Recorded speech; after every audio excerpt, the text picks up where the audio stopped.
Lion of Judah Society.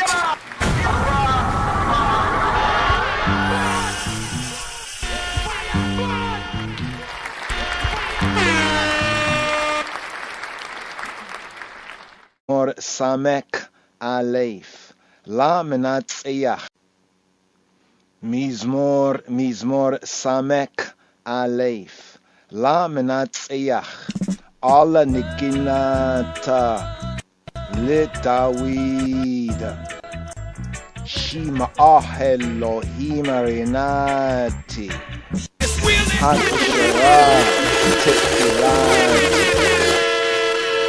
Psalm 61.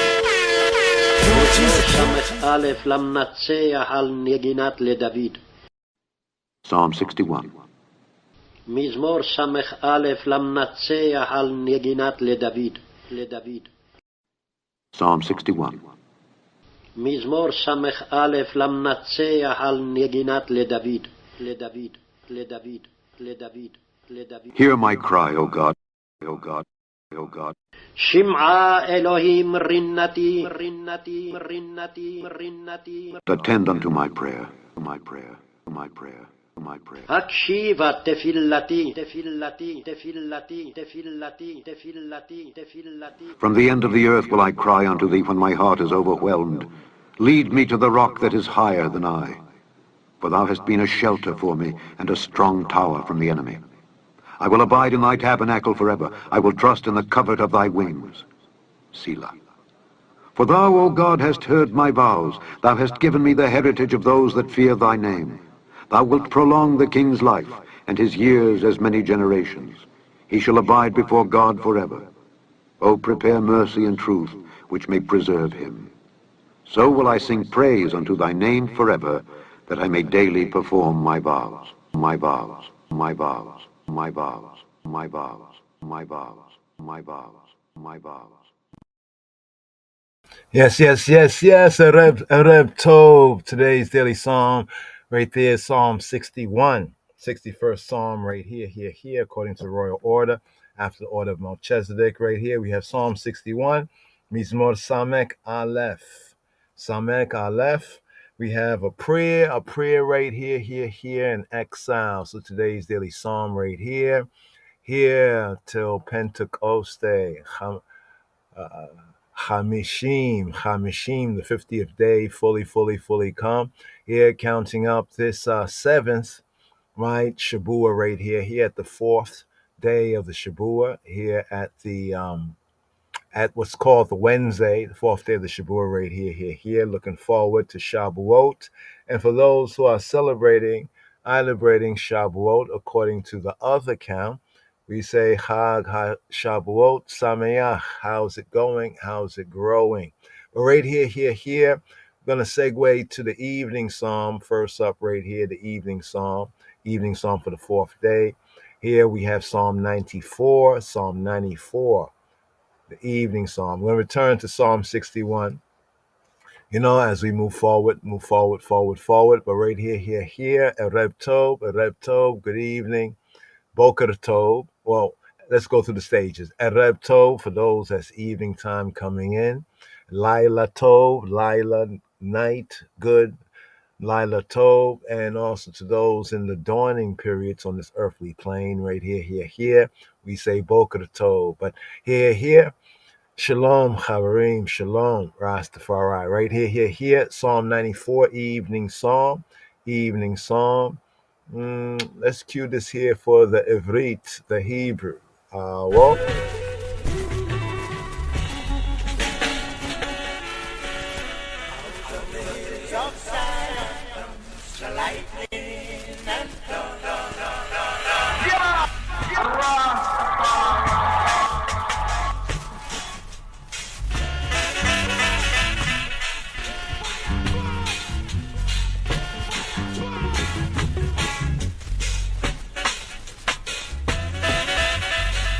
מזמור צד. אל נקמות אדוני, אל נקמות הופיע. הנשא שופט הארץ, השב גמול על גאים.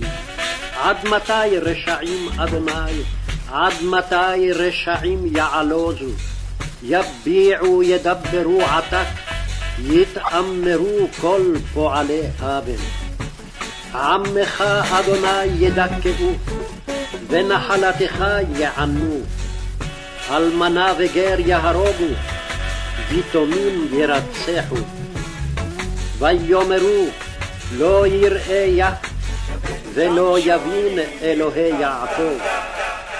בינו בוערים בעם, וכסילים מתי תשכילו.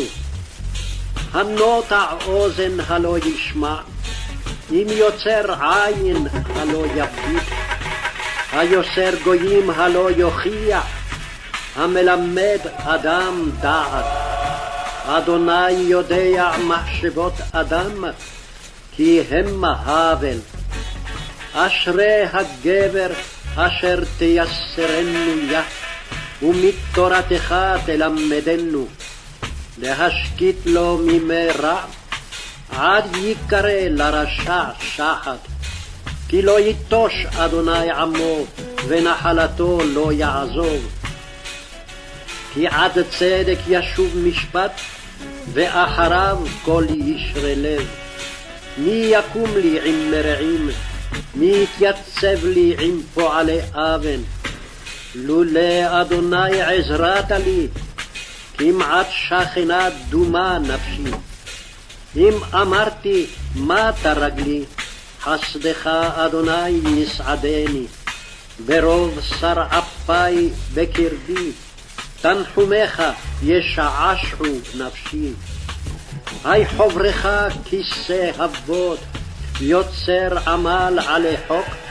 יגודו על נפש צדיק, ודם נקי ירשיעו. ויהי אדוני לי למשגב, ואלוהי לצור מחסי. וישב עליהם את אונם, וברעתם יצמיתם. יצמיתם אדוני אלוהינו, אלוהינו.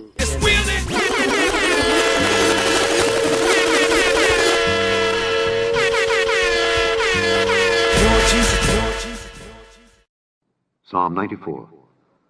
מזמור צ"ד. O Lord God, to whom vengeance belongeth, vengeance belongeth, vengeance belongeth, vengeance belongeth. אל נקמות אדוני, אדוני, אדוני, אדוני. O God, to whom vengeance belongeth, show thyself, show thyself, show thyself, show thyself. אל נקמות הופיע, הופיע, הופיע.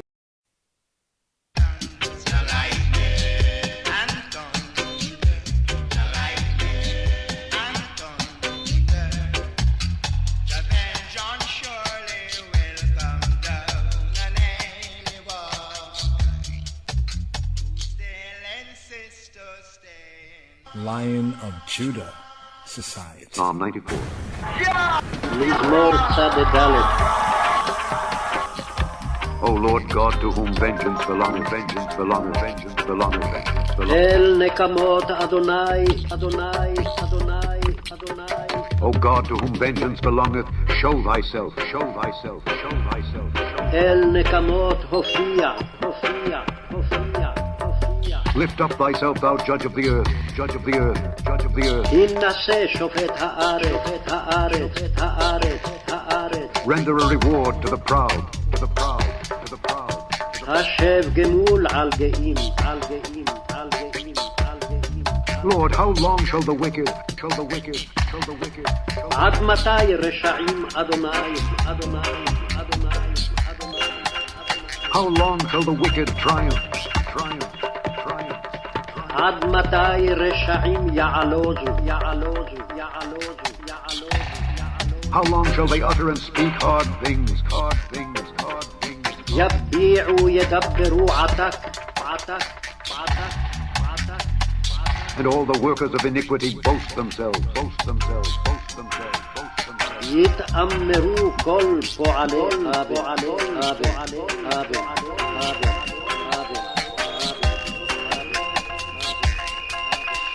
Exit in pieces thy people, O Lord, and afflict thine heritage. They slay the widow and the stranger, and murder the fatherless. Yet they say, the Lord shall not see, neither shall the God of Jacob regard it. Understand, ye brutish among the people? And ye fools, when will ye be wise? He that planted the ear, shall he not hear? He that formed the eye, shall he not see? He that chastiseth the heathen, shall not he correct? He that teacheth men knowledge, shall not he know? The Lord knoweth the thoughts of man, that they are vanity. Blessed is the man whom thou chastenest, O Lord, and teachest him out of thy law, that thou mayest give him rest from the days of adversity, until the pit be digged for the wicked. For the Lord will not cast off his people, neither will he forsake his inheritance. But judgment shall return unto righteousness, and all the upright in heart shall follow it. Who will rise up for me against the evildoers? Or who will stand up for me against the workers of iniquity? Unless the Lord had been my help, my soul had almost dwelt in silence. When I said, my foot slippeth, thy mercy, O Lord, held me up. In the multitude of my thoughts within me, thy comforts delight my soul. Shall the throne of iniquity have fellowship with thee, which frameth mischief by a law? They gather themselves together against the soul of the righteous, and condemn the innocent blood. But the Lord is my defense. My God is the rock of my refuge. And he shall bring upon them their own iniquity, and shall cut them off in their own wickedness. Yea, the Lord our God shall cut them off.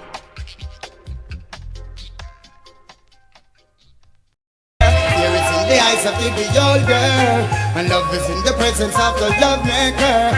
Life is in the words of the comforter. Endure much longer, live much longer. Here is in the eyes of the beholder, and love is in the presence of the love maker. Life is in the words of the comforter. Endure much longer, live much longer.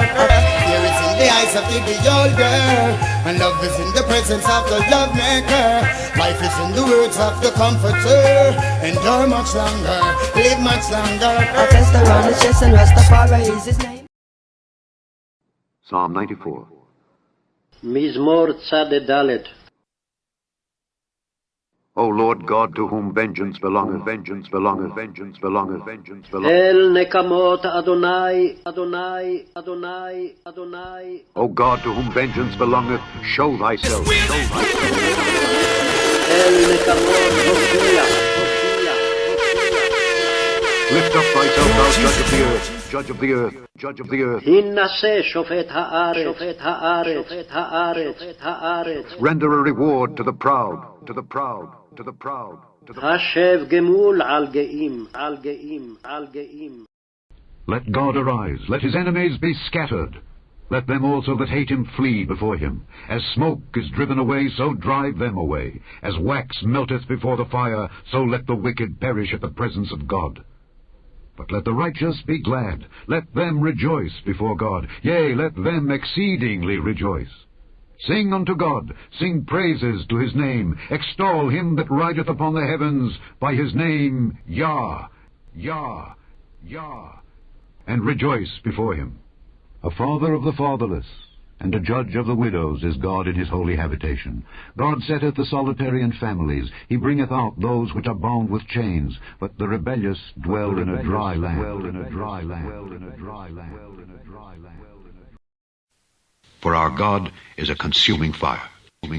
For our God is a consuming fire. Consuming fire. For our God is a consuming fire. Consuming fire. Is a consuming fire. Consuming is a consuming fire. Consuming is a consuming fire. Consuming fire. Consuming fire. Consuming fire. Consuming fire. Consuming fire. Consuming fire. Consuming fire. Consuming fire.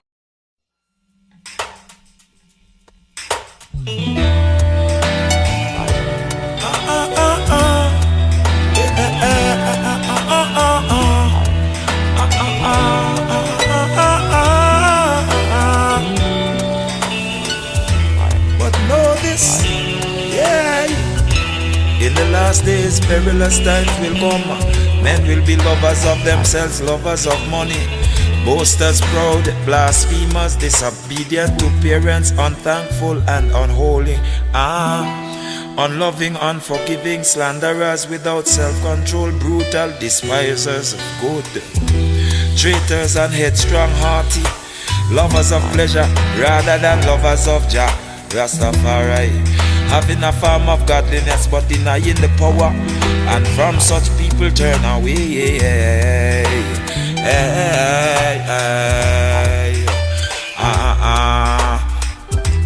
Know this, in the last days perilous times will come. Men will be lovers of themselves, lovers of money, boasters, proud, blasphemers, disobedient to parents, unthankful, unholy, unloving, unforgiving, slanderers without self-control, brutal despisers of good, traitors and headstrong and haughty, lovers of pleasure rather than lovers of Jah, Rastafari, having a form of godliness but denying the power, and from such people turn away.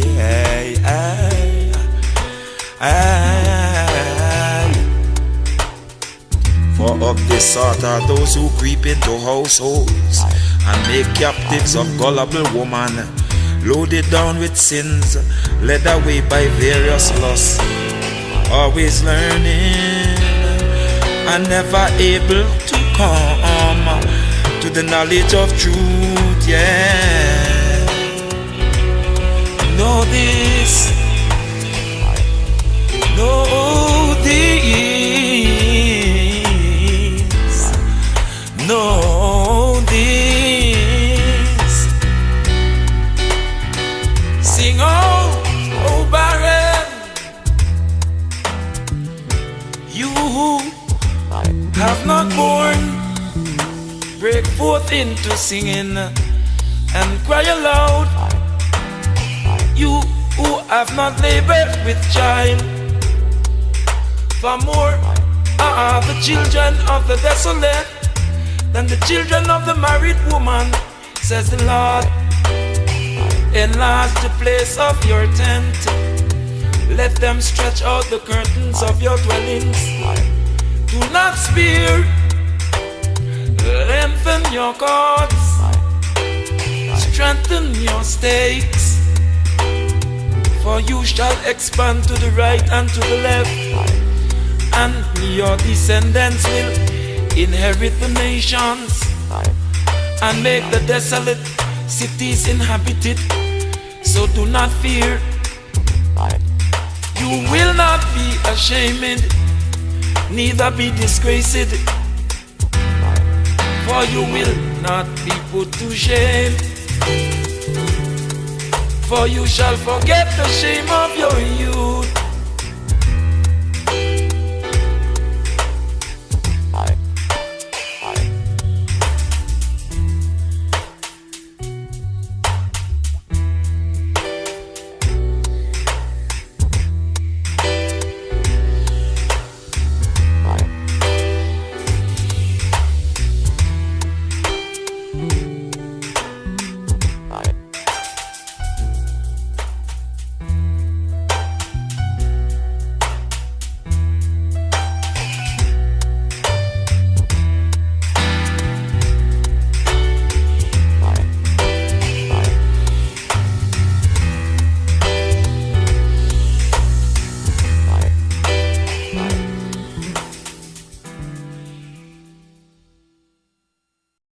Lack, this chet, this missing the mark. So come. Make I reason, come make a reason and discuss the importance. What is the importance of speaking the truth in love? The truth in love, the truth of the king. In love. This forfeiture, this lack, this chet, this missing the mark. So come. Make I reason, come make a reason and discuss the importance. What is the importance of speaking the truth in love? What is the importance of speaking the truth in love?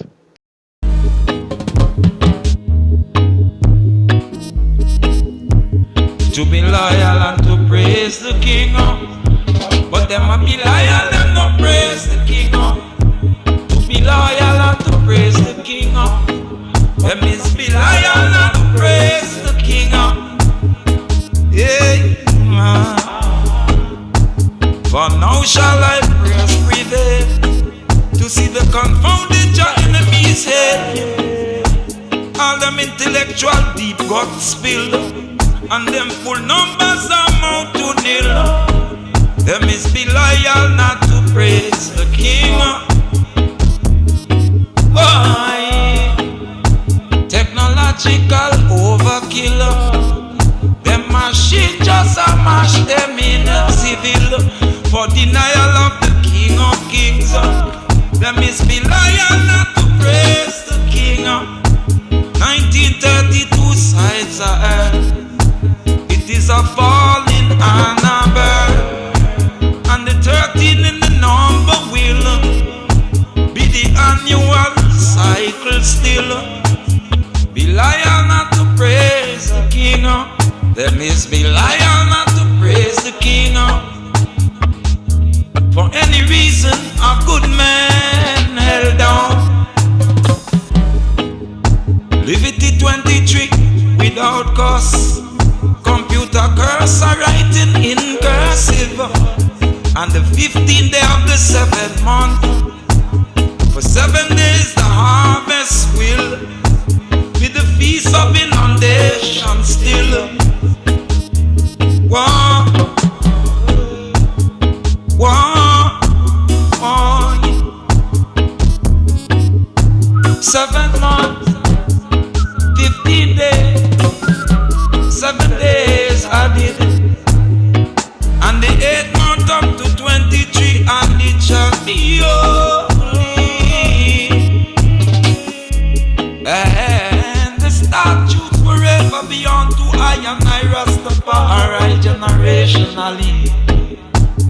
The psychological index of their mood swing stock marking, you looking at their fears and hopes, and the money change location knows. The lion not to praise the King. The lion not to praise the King. Oh yeah. For see, riches on the skin be poor, and come civilize Europe the most. Now come coronation time, and there is a panic on the other side. Stock market crash, depression slide, but the Judean lion has a right. And should the children warm up the chill, things could get yet warmer still. Lion, and to be like and accepted is cool, and it's the weather mentioned again, you're a fool. And it's visible your side profile. Be ruled by weather concern, the loot, the tool. As the population vote their will, and put back the wicked, want them still, and collectively foot and hand the bill. And late night got to take keep tranquil.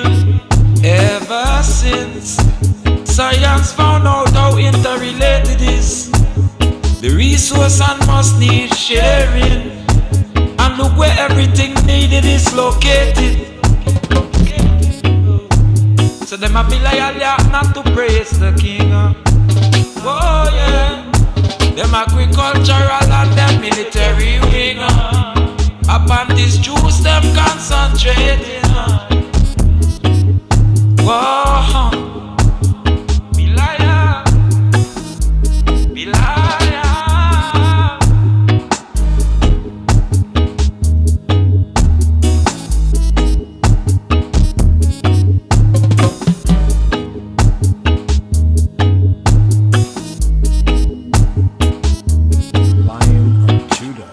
Society.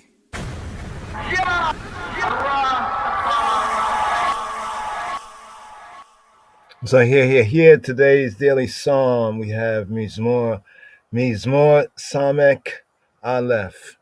Samek Aleph. We have Psalm 61, a prayer right here, tefillah right here, a prayer in exile.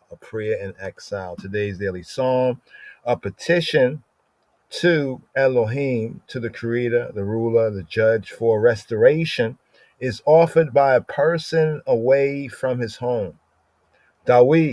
David's situation gives point to the psalm, to today's Mizmor, today's chant right here, and also helps to explain it. It is best assigned to the period of Absalom's revolt. Speaking of being loyal, being loyal to the king. So right here, today's daily Psalm 61.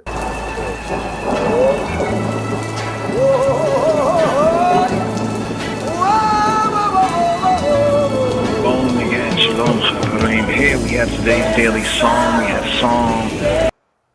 Psalm 61. מזמור ס"א למנצח על נגינת לדוד, לדוד, לדוד, לדוד, לדוד. Hear my cry, O God, O God, O God. שמעה אלוהים רינתי, רינתי, רינתי, רינתי. Attend unto my prayer, my prayer, my prayer, my prayer. הקשיבה תפילתי, תפילתי, תפילתי, תפילתי, תפילתי, תפילתי. From the end of the earth will I cry unto thee when my heart is overwhelmed. Lead me to the rock that is higher than I. For thou hast been a shelter for me and a strong tower from the enemy. I will abide in thy tabernacle forever. I will trust in the covert of thy wings. Selah. For thou, O God, hast heard my vows. Thou hast given me the heritage of those that fear thy name. Thou wilt prolong the king's life, and his years as many generations. He shall abide before God forever.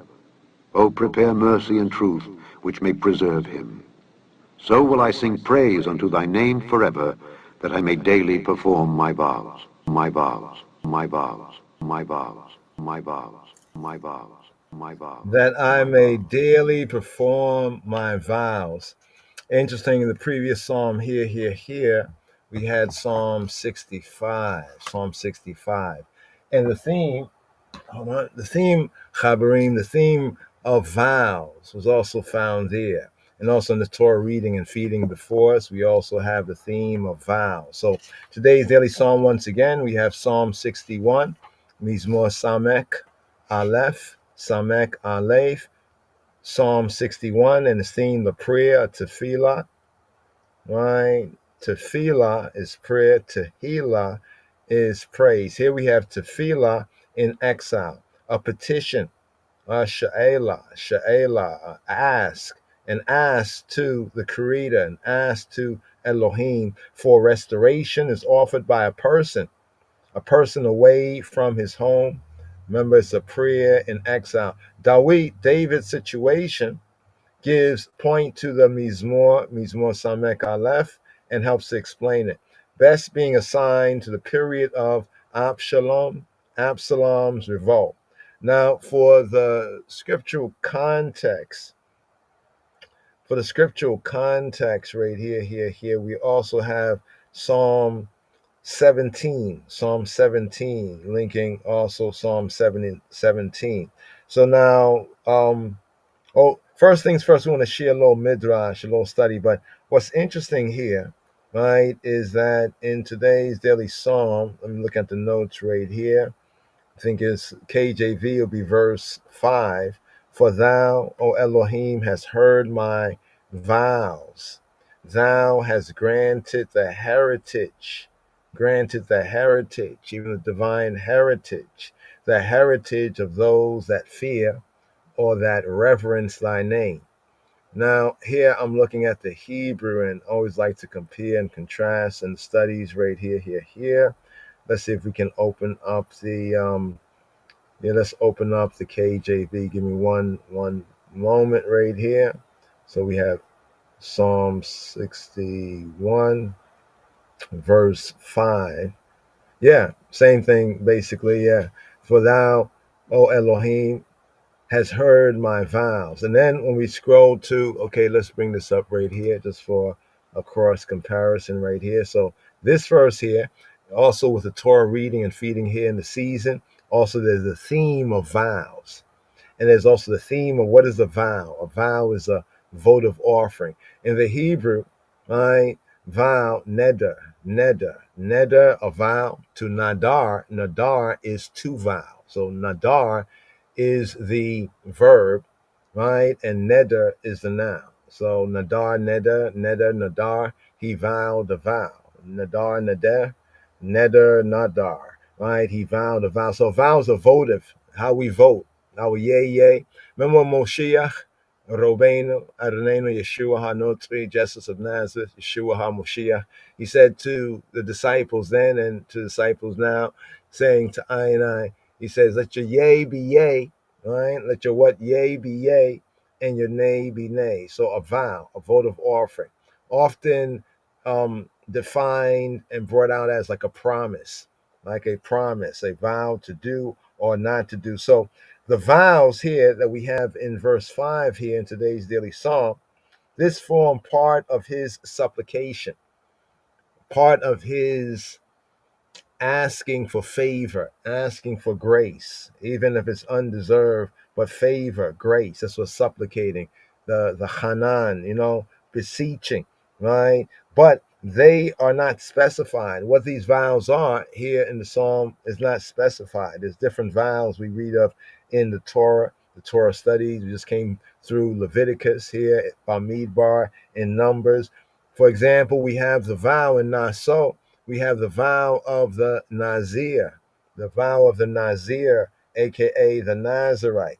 Doubtless, these vows express his resolve to show gratitude, gratefulness, gratitude for his restoration in some practical form, So here it goes on to say that thou hast given or granted, right? Thou hast granted the heritage, have given the heritage of those that fear or reverence, respect thy name. Now, the heritage, when we find this word heritage, right, you see the word Yerusha. What's a Yerusha? Yerusha is an interesting word of possession and inheritance. But now, when we look at it in the scripture, right, we see that heritage, Yerusha, here is a common designation of the land, right? So, what was the heritage in that sense? The possession, the inheritance, the Yerusha. The Yerusha was the land, a common designation in the Ivrit, the Hebrew, the biblical Hebrew, the Lashon HaKodesh, for the land of Yisrael. And here, David acknowledges that with the crushing of the rebellion. So there was a rebellion, right? So the context of today's daily psalm, let's keep that in mind, right, is we could call the theme even from Von Benjamin's tune right there, Belial, right? Belial, are you going to Belial? Belial, are you going to be loyal? Are you going to Belial, be loyal? So it's best assigned to the period of Absalom, right? Absalom's revolt. Because remember, if we study the scrolls, we see that during the time of Absalom's revolt, that David basically he kind of fled town. He picked up and he left, which is all very interesting when we start to study it and put it within the full of the context, right?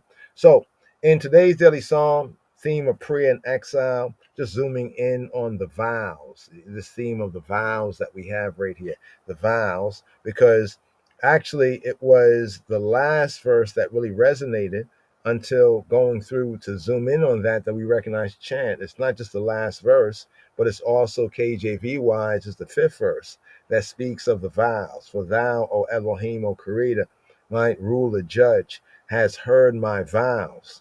What they are, not being specified, thou has granted, has given, right, the heritage, right, has given the heritage, i.e., in S, common designation for the land of Israel, the land, have given the land, right, of those that reverence thy name, or has given the heritage. So heritage in the scripture, right, brings it out. So with Dawit here in today's daily psalm, Mizmor Samek Aleph, right, the crushing, that rebellion had to be crushed, and that rebellion was crushed. The rebellion of his own son Absalom. They who reverence, who feared in the more truer sense of reverence, respected thy name, the Hashem, Yahweh, HaKadosh, the Holy One, Baruch Hashem, that reverence Elohim's name, the Creator's name. How do they reverence the Creator's name? By remaining loyal, by being loyal. Not Belial, but being loyal. being loyal to his chosen king, right? To his chosen king, right? As for I and I, right? And call Yisrael, being loyal to the elect of God. Because it says in the Brit Chadasha, who can bring, any charge against the elect of God? Being loyal to his chosen king will have their share in it returned to them. See, when David left, when he fled, when he went into self-imposed exile, right? When he fled into exile, into the wilderness and elsewhere, but fled into exile, there were many loyalists, right, who packed up, and they went with him, right? So when the rebellion was crushed, this them who reverence, because they reverence Yahweh's name, they reverence Elohim's name, they were loyal, and they showed their reverence to Elohim's name, to the Hashem, by remaining loyal to his chosen, his anointed, his chosen, his elect, right? His chosen king. And these are those who will have their share. The share of what? The share of the inheritance. Now in Hebrew, the term inheritance here, Yerusha, right? Let's bring that up right here for a moment, Yerusha. So here on the word Yerusha, right? BDB, Browns, Drivers, and Briggs defines it as possession, inheritance, Yerusha, right? It's a noun feminine, Yerusha, right? Strong's, I think, brings it out a little more contextually, even zooms in, right? As something that's occupied, right? Also in the Hebrew context, the Yerusha, which is translated as heritage, referring to the land, right, of Israel, the land. The earth is the Lord's, the fullness thereof. Something occupied, right? Something that's also conquered, right? Also, right, in that inheritance sense, as we understand inheritance, something that becomes a patrimony, right? A patrimony. In fact, here in this Torah reading and feeding, we have this right here, in this fourth book of Moshe, the Hebrew book known as Bamidbar, Sefer Bamidbar, and called Numbers. Hear this for a moment. These are those that were numbered, which Moses and Aaron numbered, and the princes of Israel, being 12 men. Each one was for the house of his fathers. Was for the house of his fathers. For the house of who? For the house of his. Each one was for the house of his fathers. Oh, For the house of his okay, fathers. For the house of his fathers. For the house of his fathers. For the house of his fathers. So were all those that Pause.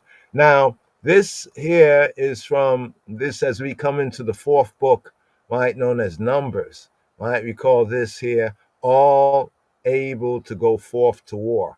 And they were numbered according to the house of their fathers. Now, this is very much connected with the idea of heritage. Because we talk about inheritance and heritage.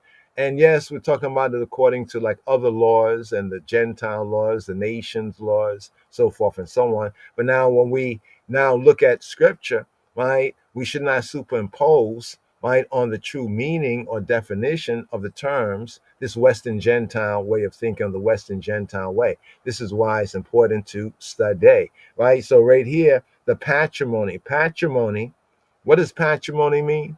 Right? Patrimony, pater, right? Father, right? According to the what? Let's come again with this right here. These are those that were numbered, which Moses and Aaron numbered, and the princes of Israel, being 12 men. Each one was for the house of his fathers. Now, see, those who are being numbered in Numbers, Numbers chapter 1, right? As far as from the 12 tribes in the host, their duty was to be able to go forth to war, because going forth to war was how they would conquer, right, and occupy the land in order to have a patrimony, in order, according to the house of the fathers, right, the pater, the fathers, the patriarch, right, they could pass on that inheritance, right? Pass on that inheritance. And this is why when they talk about the blessing, the baraka of sons, right, within the scriptural sense, it's not saying that there's no blessing, right, of daughters. Nay, it's not saying that. But it's because to whom more is given, more is required. So as we would have the patriarchs that would be the ones that will go in, able to go forth to war, right, to conquer and conquest the land, right, in order to occupy it, and in order there from its occupancy, right, and having the land rights, right? That which will be passed on, right, from father to son, right, father to son, and in some cases even where there was not sons, it will be passed on to daughters. We know this from the story of Zelophehad, right? Those daughters and sisters, right, because their father did not have, right, any sons, and it was only daughters, right? They say, should our father's name, right? Our father's what? Our father's name, because that name, notice even when we look into the numbering, it says they were expressed. When we look into Numbers chapter, I think it's chapter 1, these are they who were expressed by their names. How are you expressed by your name? What is that expression by his names? And according to the number of the names, right? Because that name was like, what granted them also that right to have that land, right? Allocated and divided to them. But first, they would have had to put in the work. You see when it says faith without work is dead, right? That's why that generation in the wilderness here in Bamidbar, right, the ones who came out of Mitzrayim, right, but Yahweh was not pleased with them to bring them in. That's why they were dead in the wilderness. That's why they were deaded on in the wilderness. Not immediately as Yahweh had inferred, but based on Moshe's, what they call it, like a plea bargain. You know what I mean? He plea bargained. Instead of them being deaded on at one time, they got to wander for the next roughly 40 years in the wilderness. Now, of course, that's coming up here in this very book of Numbers. Now, here is how all of these things kind of go together. That's why I find it interesting here in this season with the daily Psalms, right? The themes and some of the main themes in the daily Psalm vis-a-vis our Torah reading and feeding and the Torah studies, like even with the vow of the Nazarite, for example, right? So right here, let's get to the root word. So Yerusha, right? Yerusha comes from, Yerusha is inheritance, something that is inherited, right? Or possession, inheritance. And then it said in the definitions, what is it in the definitions? Occupied, right? What was the next thing that it says? Conquest. And then lastly it said patrimony, right? Right. So even the daughters of Zelophehad, right? They said, well, what would happen to our father's portion? He's a descendant, right, of the 12, right? What happens to his name, right, connected with his land if he does not have any sons, right? And so Moshe, not really expressly knowing how to rule on that, he took it to the higher court. He took it to Yahweh, and Yahweh said, basically, that's a good question right there, and basically gave an answer. So those daughters would inherit. Not the only, but one of the main caveats was that they would have had to marry within their tribe. So that, for example, if they got the inheritance of the land and they married a next brethren, a brethren from another tribe, then that brethren from the other tribe could make claims within the territory of another tribe, and this would cause obviously war, civil war, and all those things which are not lo tov, not good, right? But they had to marry within their tribe, right? You know what I mean? So right here, Yaresh, Yarash and Yaresh, Yarash and Yaresh, right? Because we have this kind of idea that, okay, all inheritance is just like pass on. Like, like when say, well, where's my inheritance? That means, the one before me passed on something. Well, how could they pass on something to me unless they first had to get it, right? Didn't they have to get it, right? In order for me to pass on an inheritance, right? Or you or any of us, we would have to get it, right? We have to get it in order to pass it on. All right. Now, of course, you say, well, you could go work hard for it. Well, yeah. Well, what do you think war is? Right? War is work. I know we don't think that way, right?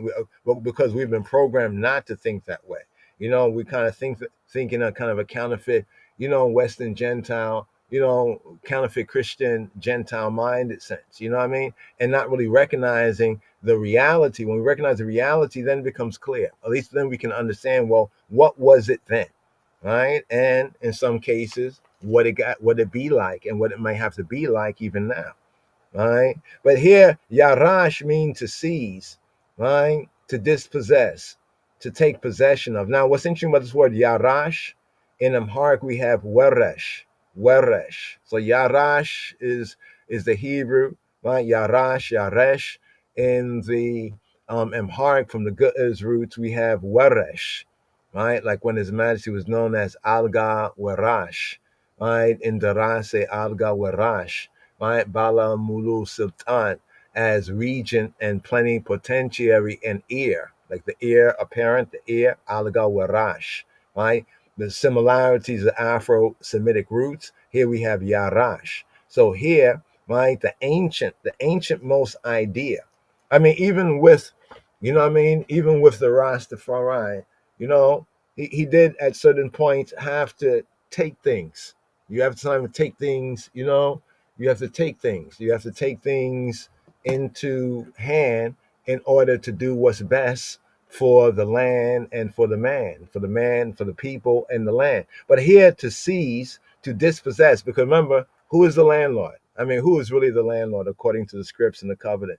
Yahweh, right? The earth is Yahweh's, and you know, all her fullness, the world and they that dwell in her. So here it says Yarash, to seize.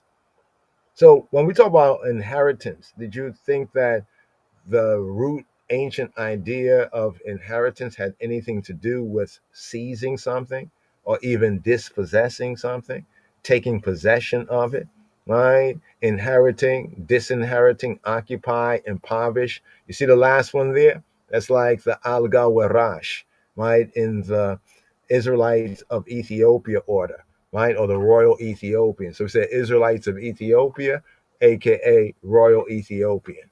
I mean, what do you think the royal actually means? Right? We're talking about the line of the tribe of Judah. We're talking about covenant. We're talking about scripture. We're talking about Bible. Right? So it says to be an ear. Right? To be an ear. Right? To be an ear. Right? Now, what does all these words have to do with inheritance? Because what it says right here again, the verse that we're reading right here, right? Fifth verse in the KJV, sixth verse in the Hebrew. For thou, Elohim, has heard my vows. If you will do this, then I will do this. If you grant this, then I will give you that, or I will do this, right? For you, for your cause. Thou hast granted the heritage of those that reverence thy name, right? Reverence thy name. See, that's the reason why, another reason why the spies that told lies and discouraged a whole generation. You see, when the spies coming up, when they told their lies, you know what they slandered? Right? Some say, oh, well, they didn't believe Yah or they said something against Yah. Well, according to the scripture, according to Numbers, they slandered the land. When you read something, you read it and you say, yeah, I got it. But then you look at it again and say, what? What's that? They slandered the land, right? They slandered the land. And this is the reason, right? According to the scripture, that Yahweh says, stand back, Moshe, let me destroy them, and I'll make a great nation out of you. So even there, we, kind of, we can rightly, speculate that if they were destroyed and Yahweh made a great nation out of Moshe, then we would already have a Hebrew Ethiopian or Ethiopian Hebrew connection right there. All right, just be that as it may. But it's Moses, right, who plea bargained, right, for them, right, and got them not to be immediately destroyed. But the second reason is that their faith and their work wasn't there, right? Their faith and their work, right? Once they heard the discouraging report, what's the first thing they wanted to do? They wanted to go back to Mitzrayim, right? They wanted to go back to Egypt, right? So Yahweh had sentenced them to wander to death, and he was not pleased with them. Now, another psalm that actually brings this out is the second part of Psalm 95.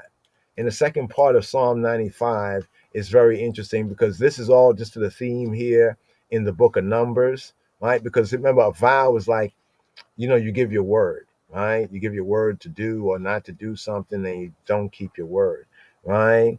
Right? It says right here, it says, harden not your heart as at Meribah, right? As in the day of Massa in the wilderness. Meribah, Massa. Remember Exodus chapter 17 and 1, Numbers coming up, Numbers chapter 20 and 1, right? When Israel murmured for lack of water, right? When your fathers, your patriarchs, remember the patrimony that we was talking about over here? That's right here. Some of the patrimony right there, the patriarchs. When your patrimony, it could have been translated as when your patrimony, instead of when your fathers, when your patrimony tried me, when they tried me, when they tested me, when they tempted me. The same word, when it's talk about tempt, right, is the same word for try. They tried me. In their lack of faith, the lack of a moon, their lack of credit, right, to see whether or whether, right, Yahweh would provide water for them, right? You proved me, right? So they tried him, they put him to the test, right? They tempted him. Yes, that word means to tempt, to try in that context. And they, when it says in James, it says that, God does not, was his test, it says tempt, right? Right. Neither does he tempt. The point of the verse is he does not tempt with evil, and he cannot be tempted with evil. You know what I mean? He does not tempt, but he does try, right? He does try. Oh, you said you will do this. In fact, he tried Israel when they came into covenant. They said all that Yahweh has said we will do. I mean, think about how presumptuous is that. You haven't even heard all that he has said, but you said all that he has said you would do.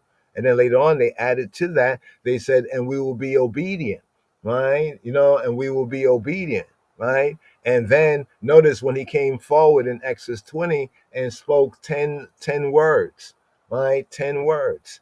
They already fell back and said, don't let Elohim speak to us anymore. They said all that Yahweh has said, we will hear, right?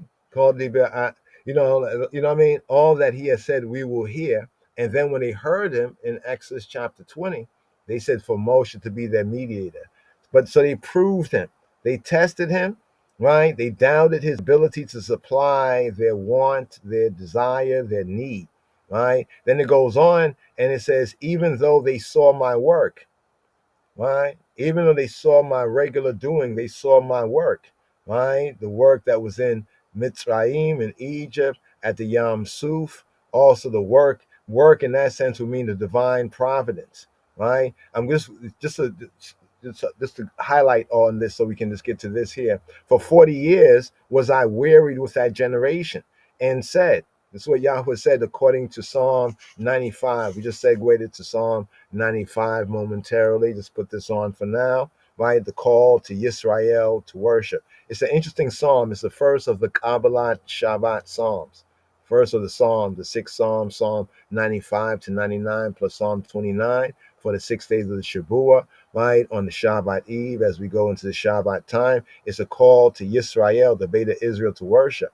But then when we get to say verses 7, actually at 7, right? He is our Elohim, right? He is Eloheinu, right? He is our God. Kihu Eloheinu, Kihu, for he himself and none other. Kihu Eloheinu, and we are the people of his pasture, the flock of his hand. Today, if y'all would but hearken to his voice. Now, as we touched on before, the Shama in Shema, the Shama, to hear, also mean to obey. So when it's read today, if you would but hear his voice today, if you would obey his voice. For 40 years was I weary with that generation and said, so what did Yahweh say? It is a people that do we're in their heart, right? And the heart to refer to the mind. Actually, in the Hebrew sense, it's actually they are wanderers of heart. So in the Hebrew sense of Psalm 95, right, verse 10, where it says that it's the people that do in their hearts, the Hebrew sense is they are wanderers. They are wanderers of heart. And where do they wander? Bamidbar, in the wilderness. And Bamidbar, the wilderness, and the wilderness is also the name of the fourth book from a Hebrew perspective called Numbers. So here's what we're at in the study. Wanderers of heart, they are fickle-minded, right? Have not known my ways. They have not known, they failed to learn and to grasp how Elohim, how the Creator, Yahweh, right? Eloheinu, our Elohim, ruler, almighty power, how he acted with them. And then we come to that final verse, right? Wherefore I swore in my wrath that they should not enter into my rest, right? Me nuchati, the menucha. Here, rest is not Shabbat. Here, rest is menucha, menucha, right? Menuchati, right? My rest. And the rest here is the land of promise. So here's where the connection, when we talk about the land and the inheritance and the connection with vow, the land of promise, the resting place after their journey through the Midbar, after their journey through Numbers, right? And past Deuteronomy. Deuteronomy chapter 12, verse 9 says, "For ye are not as yet come to the rest." For y'all are not yet come to the rest. So here the rest is speaking of the menucha, speaking of the land, the rest in the land. Like, like when you're like, say you're in your own land, you have your own piece of land, and it's a place where you can really relax. You can take a breath. You can why nafash, you can breathe. That sense of rest. Menucha.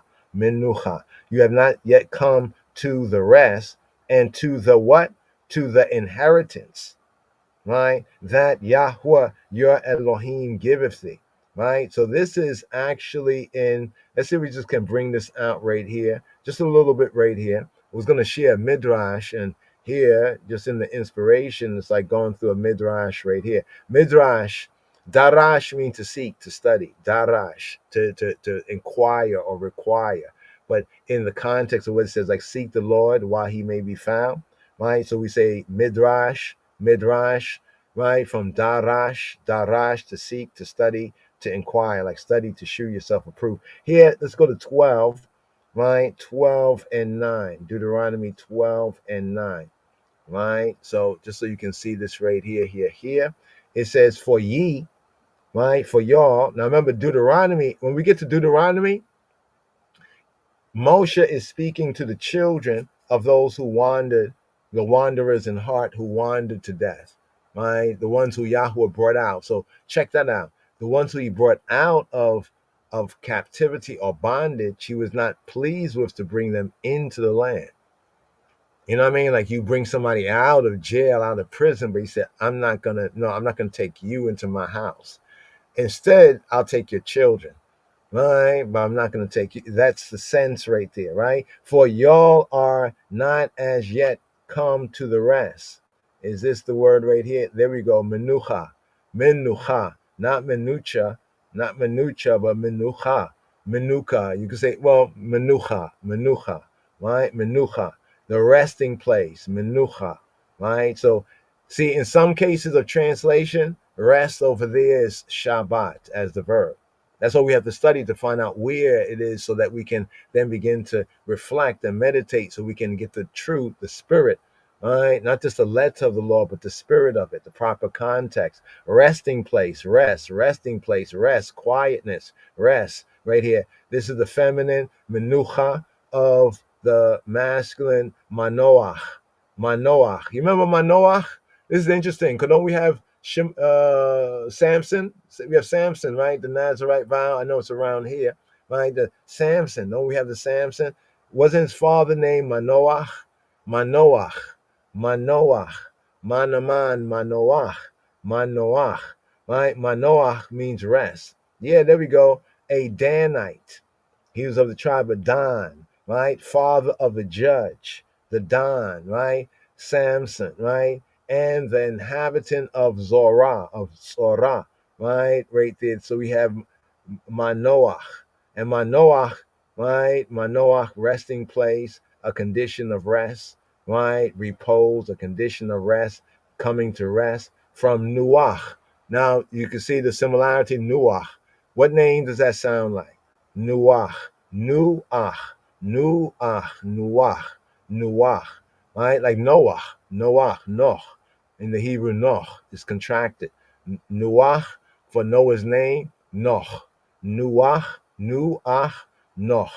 Noah, right? To rest. Remember when Noah was born? They will find rest, repose, find a condition of rest, right? This is what Noah's birth, that was like kind of a, so to speak, a harbinger of, right? So repose, a peaceful condition. In a figurative sense, is consolation. But look at this over here. We told the Hebrew two truths. So more literally, it's like to rest, or a restful, reposeful condition, right? A peaceful condition. In the figurative sense, it's consolation. Specifically, it's matrimony, like marriage, matrimony.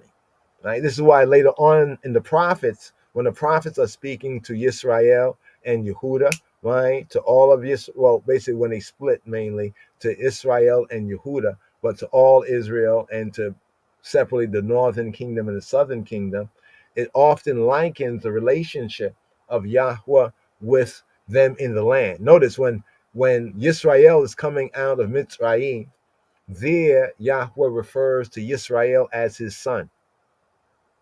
You check that, as his son, right? Understanding the metaphors, right? And the power of the parable, right? But then elsewhere, right? When we get to the prophets level, like at the prophets later on, when they was in the land and they were breaking the covenant left and right, right? And Yahweh wanted to give them fair warning of eviction, because he's the landlord, right? Therefore, he's about to evict them because they're doing like what the other ones they evicted was doing, and even worse. There he describes, like in Hosea and elsewhere in other prophets, he described Yisrael, I think in Jeremiah as well, as his as a wife, like as a wife, like as though they had a relationship, right? And Yisrael as the wife, right, was not being faithful in her part of the relationship. But remember, this was spoken to the sons of Israel. So you have to understand even the power of the word. It's like I'm speaking to a bunch of men, right? The same way men would speak to a woman, right? But I'm now representing Yahweh, that he is the man and you are the woman who's not being faithful. Their souls were not faithful. So you can see where the menucha, right, rest, right, is linked in the figurative sense to matrimony, right? But in a concrete sense, like boots on the ground, concretely, it's an abode. It's where you abide. So what Yahweh says here in Deuteronomy 12:9, for y'all are not as yet come to the rest and to the inheritance that Yahweh your Elohim giveth you. So remember, this is spoken to the children, the sons, the children of those who wandered. Like he says, none of those men, right? None of those men who had despised and slandered the good land. They spoke ill of the good land. I liken this to many of the ain't right Israelites. Sometimes maybe you don't like this African or this tribe or that tribe, especially if we're not of the same way. I get those things there, but you want to slander the land, as though Africa, especially east of the River Nile, is bad. This is the same thing the Israelites, those who are part of the pedigree, right? You are what your father is. Well, thank Yah, right? That the new generation, the children of that wilderness generation, wasn't like their fathers, wasn't what their fathers were, right? Because according to Yahweh, there was no good. There was not low tov to enter, right? They were restricted entrance. You know what I mean? They had no access to enter, but now their children is being now rehearsed here in Deuteronomy, repetition of the Torah. That's why it's Deuteronomy. It's repetition of the Torah. There had to be a repeating of the Torah to the new generation. Some try to say, oh, Deuteronomy was written later on. Maybe you got a later copy, right? Maybe you got a later copy. Maybe it's that. Because the law had to be repeated to the new generation, right? And another level of covenant was also ascribed, right, to the new generation. The new generation had the Sinai covenant, and then there was the Canaan land covenant, what some scholars call the Palestinian covenant, but we rather the Canaan land covenant, right? Because, right, it was a land of Canaan, right, before there was ever any sea peoples. The sea peoples were Peleshet, right? The Philistines. Later on, the Romans would call them the Palestinians. Anyway, that's a whole other matter right there. Last verse right here, it says, wherefore I swore in my wrath, right? So now we actually were up in Psalm, right? Let's go over here. This is where we're at since we have the screen open right here. We're in Psalm 95. Interesting. The daily psalm was Psalm the evening Psalm 94. Here we're in 95. Give me one moment. Give thanks right there. Okay, here we go. Let's go to the Psalm. That's 94. There we go. Let's go to this verse right here. All right, so it's this that we was reading. 40 years long. Was I grieved or wearied with his generation, and said, it is a people that do err in their hearts. They are wanderers of heart. They are fickle minded. To say they are fickle minded. So the Hebrew idiom is wanderers of heart, right? To'e levav. To'e levav. To'e levav. To'e levav. To'e levav. To'e, right? They were wanderers of heart. From ta'ah, right? To err, to wander, to go astray, to stagger, right? To wander, right? To wander in the sense of intoxication, like somebody drunk, right? Of sin in the ethical sense. Wandering, you see the wandering of the mind, to'e levav. They're wanderers of the mind, wanderers of affection, right? You know, like sometimes happy, sometimes sad, sometimes hot, sometimes cold. They vacillated, they reeled and strayed, almost like a drunk person, right? In their affections and their thoughts. And this is what we're going to find as we get more into the fourth book of Moshe, Hebrew book known as Numbers, aka Bamidbar. Bamidbar. So the land of promise, the resting place after their journey through the wilderness. So it's very clear, right, from what we just touched on in Deuteronomy, for y'all are not yet as come to the rest and to the inheritance, that Yahweh your Elohim giveth thee, right? Giveth thee. So here we see the connection, right, with the land being the inheritance. And over here, once again, the word for inheritance here is the term nahala, right? Now, notice this here. Sometimes in the KJV, they'll translate one word, but there'll be different underlying words that are related, but not quite the same thing. Here we have Nahala. Nahala. Nahala is what is gotten after the Yarash, right? The Yerusha. You know, remember the Yerusha was inheritance, but it was an inheritance in the sense of going in, right? Conquering, occupying, you know what I'm saying? And basically seizing the inheritance, evicting the previous tenants and taking over the property. That's just to keep it plain and simple, right? Property, portion, inheritance. Now, after the Yerusha, right, that aspect of the inheritance, right, then, right, one can pass it on as a Nahala, if you understand the context of these words right here, right? So here's where it says this, and this is bringing us back here to the word heritage here. So we had inheritance there, Nahala, related to the heritage, Yerusha. Yerusha is also portion, inheritance from the sense of Yarash. So this is why we get a numbering of the 12 tribes. And this is why it says all who are able to go forth to war, according to the house of Each their one father. was for the house of his fathers, for the house of his fathers, for the house of his fathers, for the house of his fathers, for the house of his fathers. So were all those that were numbered of the children of Israel by the house of their fathers from 20 years old and upward, all that were able to go forth to war in Israel. Forth to war in Israel. Say what? Say what? Go forth to But all that were war. able to go forth to war in Israel. Go forth to war in Israel. Go forth to war. Forth to war in All that was able to go. So the warfare was part of the hardship, and is also part of their service, i.e., their worship. Right? You know when somebody said lay their life down, right? You know, lay their life down. What is true worship according to the word, the Hebrew word? It's to like to go on your face, to prostrate, right? Face down, you know, like humble your head to the ground, face down, lay it down, to be laid down if so necessary. So the worship, right, for the rank and file Israelites, for the priests, the Levites, it will be maintaining the holy place, right? And the priests maintaining the service at the altar. For the rank and file Israelites, that's why they're numbered according to their father's house, right? So if we are of the tribe of Levi or Benjamin or say Judah, for example, the southern kingdom, right? We're of those tribes and we go forward there, right? Therefore, those who are descendant to us, right, they have a share because our faith led us to do the work. We had faith and we did the work. So at the point of the Israelites going after the spies who told lies, and the spies telling lies to discourage a whole generation, People lost faith. That's why it talks about in Psalm 95 this generation, with that generation. And that's why the other Psalm, what is it, Psalm 90?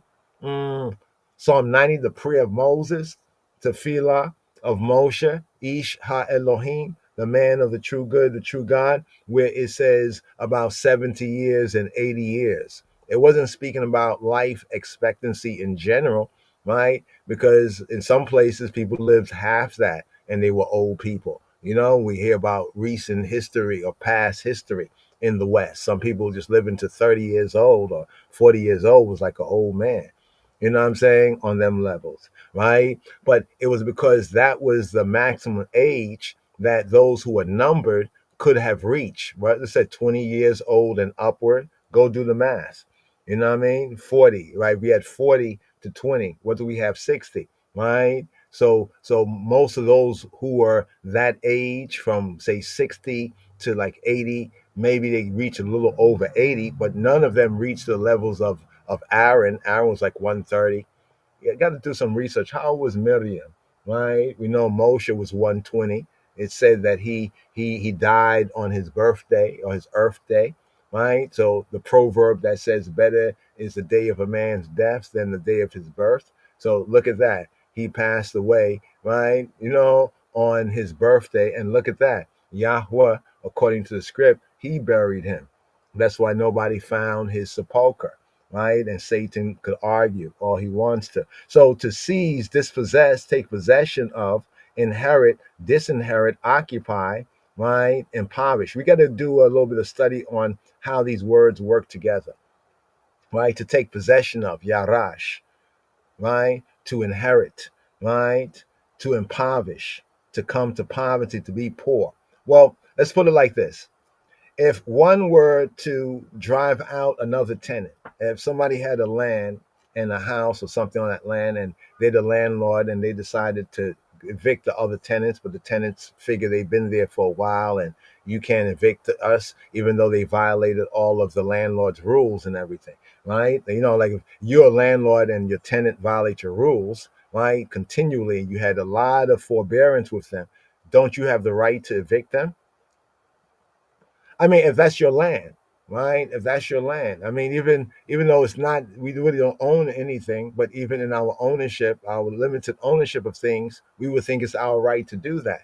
But how dare they say that it was not Yahweh's right to do that, right? So we can either do it like this: we can either come in, you know, bum rush and push them out like that, pack them up, get them packed up like that, right? Or slay them if they don't want to leave, right? Or drive them out, or we can choose another strategy, right, to inherit. We can move in, right, right, do business, because business isn't it written that business is another form of warfare? Business, right? That's why Psalm 144, when we end the Shabbat and begin a new work week, you know what I mean, is that psalm for that purpose, because it gives a baraka, right? Teaching our hands, our fingers to fight and our hands to war, right? Because business is another form of warfare. So 144, when you read it, right, think about this. After the Sabbath calm comes the intrusion of the world, flesh, satanic, work and business and other things. And we need that baraka. And so when you get to the fullness of that psalm, Psalm 144, right, you'll see where it's talking about the blessings in the community, right, upon the sons, the daughters, you know what I mean, the crops, the livestock, the blessings of the land, right? One having full barns. It's like having a good bank account. In other words, having enough cattle, it's like having enough collateral. You know what I'm saying? Because remember that even in the Torah, when there were debts or whatever, one could give their land in a limited use, right? Or one could give cattle, or one might have silver, right? But the impoverished, to come to poverty, is another way to dispossess ones.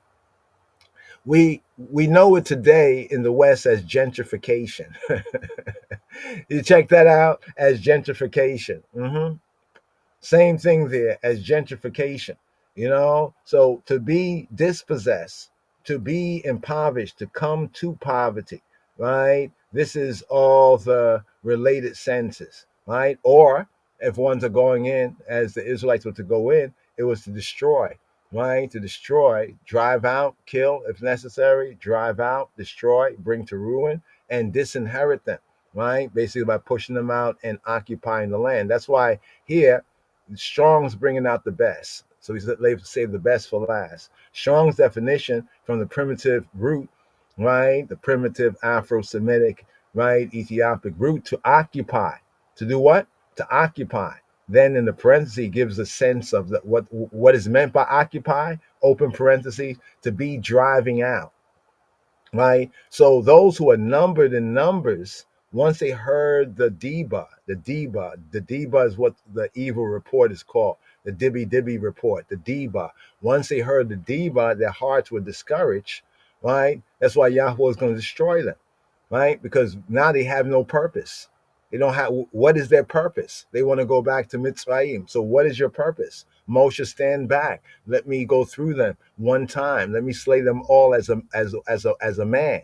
He said, slay all of the Israelites as though they were one man. Though there are many men, you're going to slay all of them like they were one man, right? Corporately, right? Be driving out the previous tenants. You see what it says? Be driving out the previous tenants and possessing in their place. Now, the implication of this is literally what is the idea of the word Yarash, Yaresh, right? By implication, this can be implied. It's not what it means, but it can be implied. Like if you say, well, I came in and I drove out the other tenants and I possessed it in their stead, right? You may say to me, based on the implication of it, well, you seized their thing, you robbed them, right? Or somebody else may say, no, he inherited it, right? Also, the sense of it is to expel, right? So there's different ways ones can be expelled, right? And the impoverished is an interesting one because, as I mentioned, in gentrification, this is exactly what is used. In fact, a lot of people don't know that the gentrification, like in New York, especially what we know a little about, and also other places of certain historically, at least in the recent history, um, what they would call black and brown communities, black communities especially, you know, um, yeah, to ruin. So the crack and the drug epidemic was part of the strategy.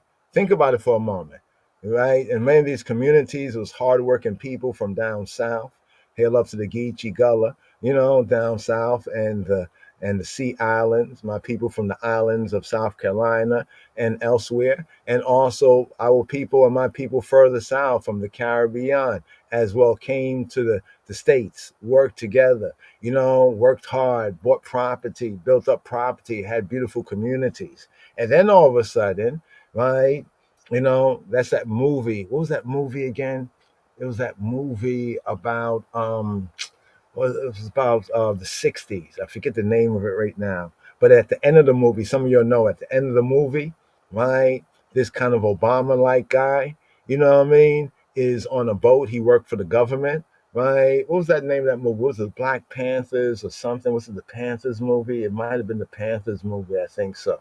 Where the guy said, the black man said to this Obamanite, he said to him, yo, brother, and he says, I'm not your brother. I was like, oh, wow. And that's the same guy that was negotiating, like with the Italians or the mafia or the cartels or whoever to bring in the drugs on a boat, right? Notice how they was using maritime law, right? They were discussing something that really is illegal according to the law of the land, but they went out on the sea. And on the boat that they was on, in the frame, you see the American flag. So really this Obamanite guy is discussing, right, how they're going to bring in these drugs. So think about what had happened to a lot of these communities, right, that were very prosperous. It was another way of what they call the Black Wall Street. You see in Black Wall Street, they did plan one of what we have in the Torah. They went in there and bombed it and killed people and drove them out, bang, like that, right? In the plan two, right, of the 60s, moving forward through the whole affirmative action, affirmative inactivity, affirmative inactivity in self-sufficiency, right? See, in those stress and distress, it caused us some self-sufficiency, right, in order to build amongst ourselves as other communities, are used to do. They want to do this. So they brought in the drugs, right, and other things, and allowed for the guns and the gangs and everything else, and the miseducation and everything. And that began to ruin these communities and blight these communities and drive down the prices of these things, right? When the people are so ruined, they become impoverished. So look at the words backward. Forward, it says expel, impoverish, ruin. But what they did was ruin and thereby impoverish and thereby expel, right? So this is the basic sense right here, right? When it says, for thou, O Elohim, has heard my vows. Thou hast given, right, the heritage of those that reverence thy name. You see, because what Yahweh says to do, right? Notice those Israelites that according to Psalm 95, right, the ones that were in the first census in number, according to their pedigree, he was not pleased with them because they did not reverence his name, right? They did not reverence his name, right? And because they did not reverence his name, right, they did not have the spirit to do the work, right? So it says faith without work, right? So their faith was already very little, right? And their work was even less, right? So right here, just to this verse and the last verse right here, just for right now, this was supposed to be just like kind of a little overview, a little sneak peek of what's in the psalm right here.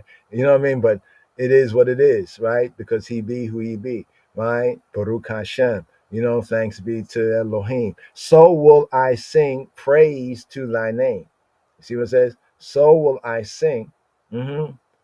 Literally in the Hebrew, more correctly, it should be translated, right? In right here.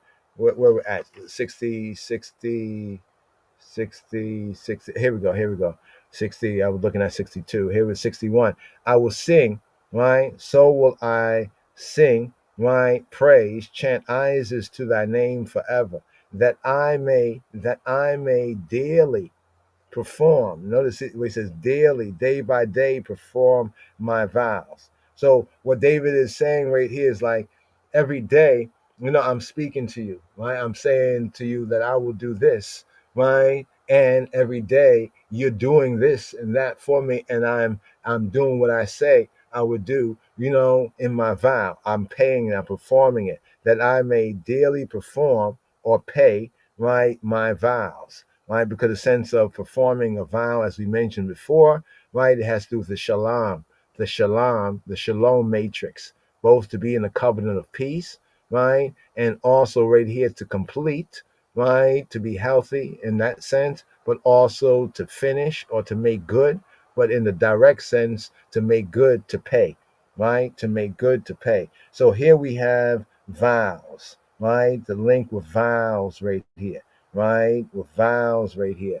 So here today's daily psalm, as we mentioned, but with all that were able to go forth to war in Israel, to war in Israel, to war in Israel, to war in Israel, to war in Israel, to war in Israel, to war in Israel, to war in Israel, to war in Israel, to war in Israel, to war in Israel. And sadly, that generation that was first numbered in the number had proved themselves unable, right, to go forth to war. Right? Therefore, they had no purpose. As I mentioned, Yahweh sought to destroy them, right? But Moshe plea bargained, and they got a year for a day.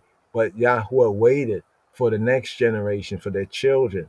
And hallelujah, their children were more faithful and therefore more successful. A little bit on today's daily psalm right here. Just a local. Well. Here, Shema Yisrael. Here, today's daily song. According to Lion of Judah Society. Here, Shema Yisrael. Here, today's daily song.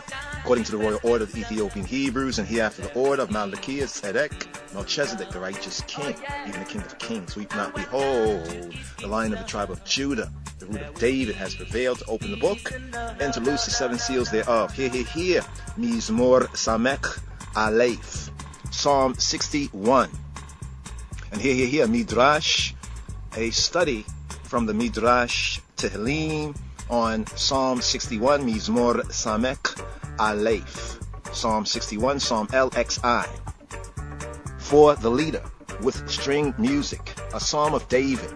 Hear my cry, O God. Attend to my prayer. Hear. Hebraically, the Aleph and the Beit verses. Psalm 61, verses 1 to 2, Hebraically. Lamnat Seyach al Nigino to Lidawit. Shima'ah Elohim Rinati Hakashava Tfilati. For the leader, for the overcomer, for the chief musician. Lamnat Seyach. With string music, al Niginot. Upon string music, al Niginot, a psalm of David or of David, lit Dawid. Hear my cry, O Elohim. Hear, Elohim, my cry. Shima'ah Elohim Rinati. Attend to my prayer. Hakashava Tfilati. Elsewhere, this is what scripture says, even in Proverbs, in the Mashal, the Mishle, Shlomo, Proverbs 15:29. The Lord is far from the wicked, but he heareth the prayer of the righteous. The Lord is far from the wicked, from the righteous, but he heareth the prayer of the righteous. Rahok Yahweh me Rishaim. Jehovah is far from the wicked. Rahok Yahweh me Rishaim. But he heareth the prayer of the righteous, and the prayer of the righteous he heareth.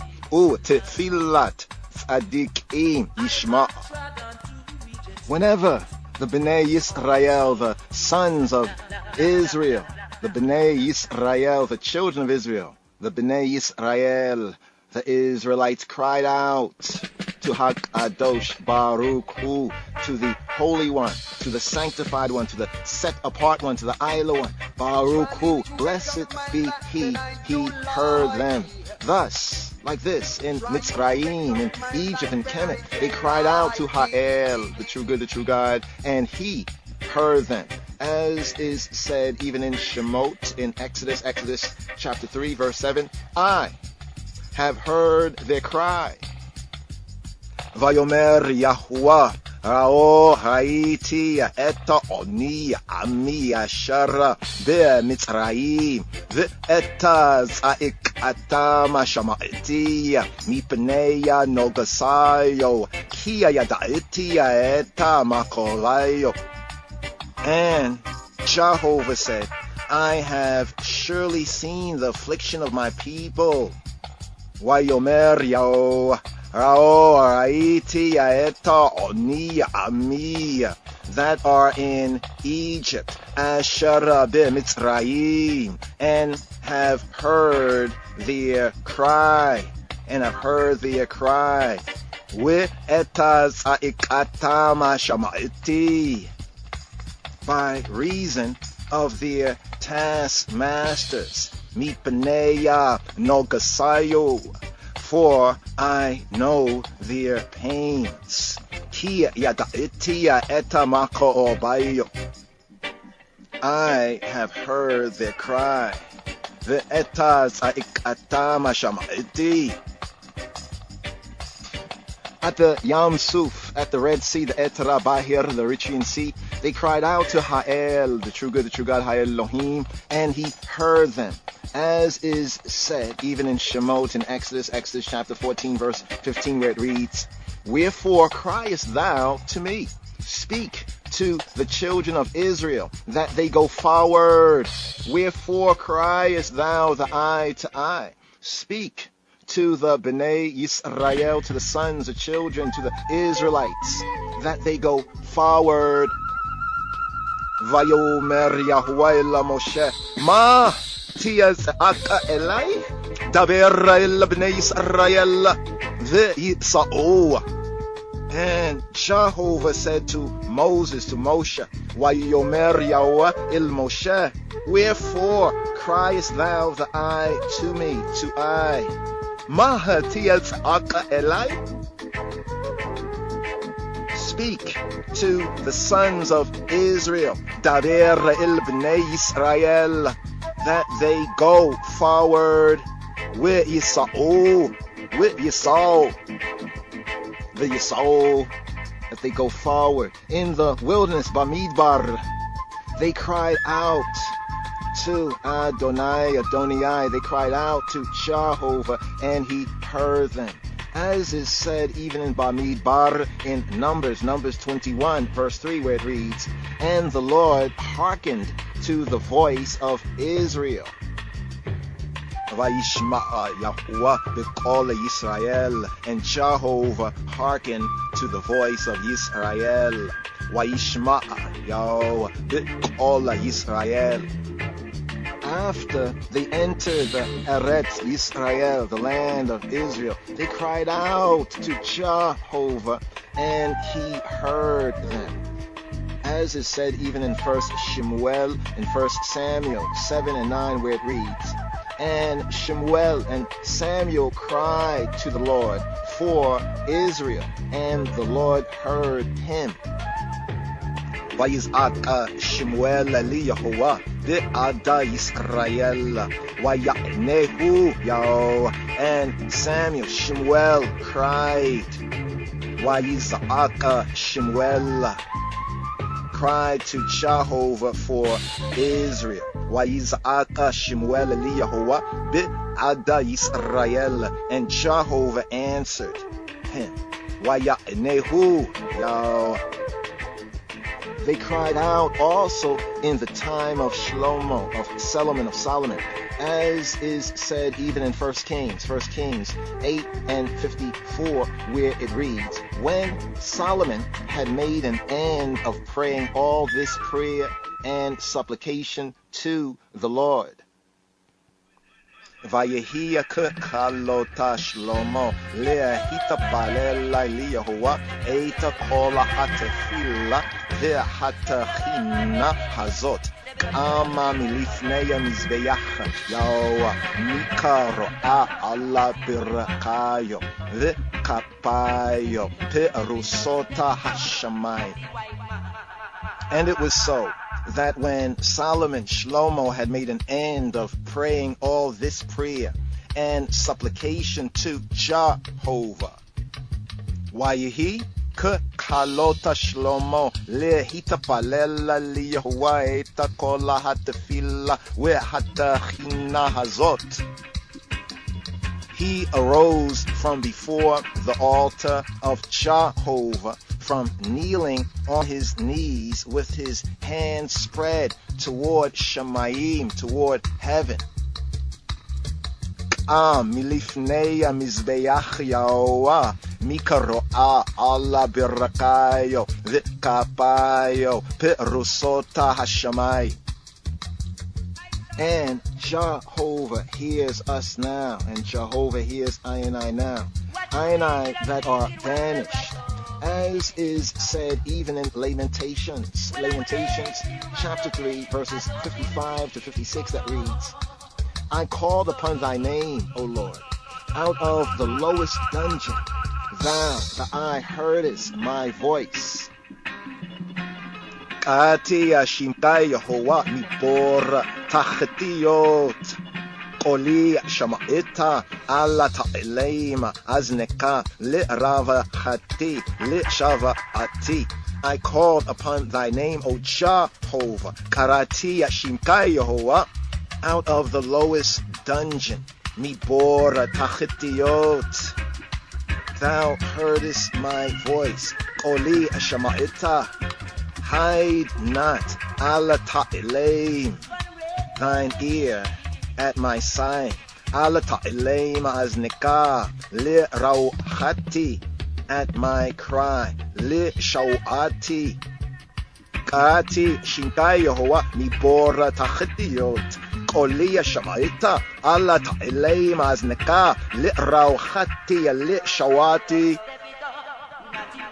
Therefore, even here, the Damel, the third verse in today's daily psalm, from the end of the earthly plain, will I cry to thee, to the eye, when my heart fainteth. Mikifei haaretz eleka ekra ba'itofa libi, from the end of the earth, mikatzei haaretz, will I call to thee, to the eye, eleka ekra, when my heart fainteth, ba'itof libi, mikatzei haaretz, eleka ekra, ba'itof libi.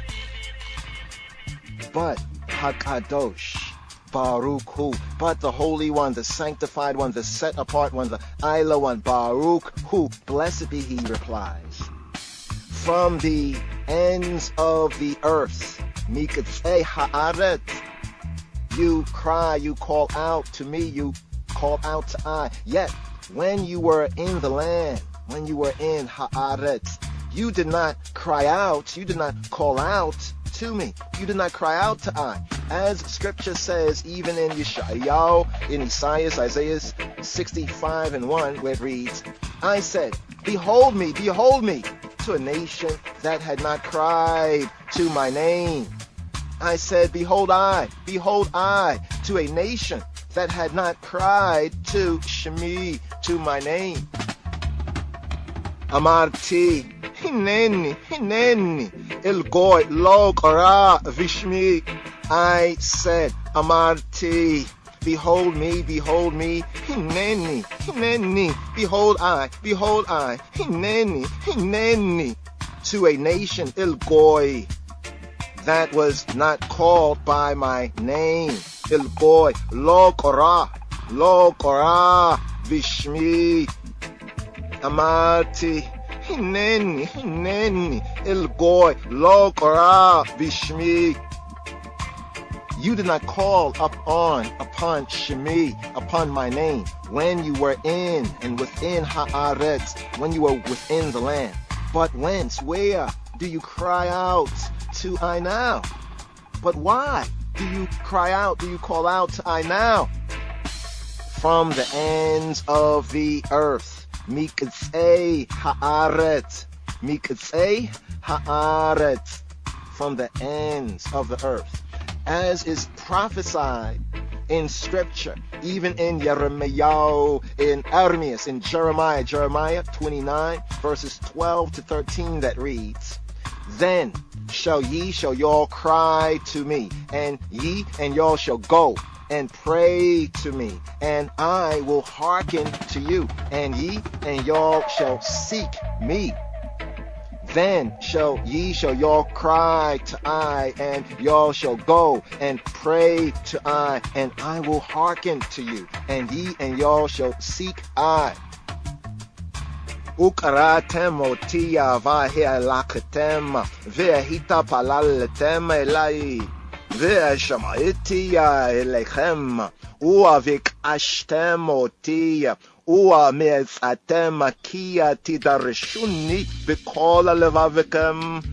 And ye and y'all shall call upon me. And go. And pray to me. And I will hearken. I will hearken to you. I will hear to y'all. And ye and y'all shall seek me. Y'all shall seek I. And find me and find I.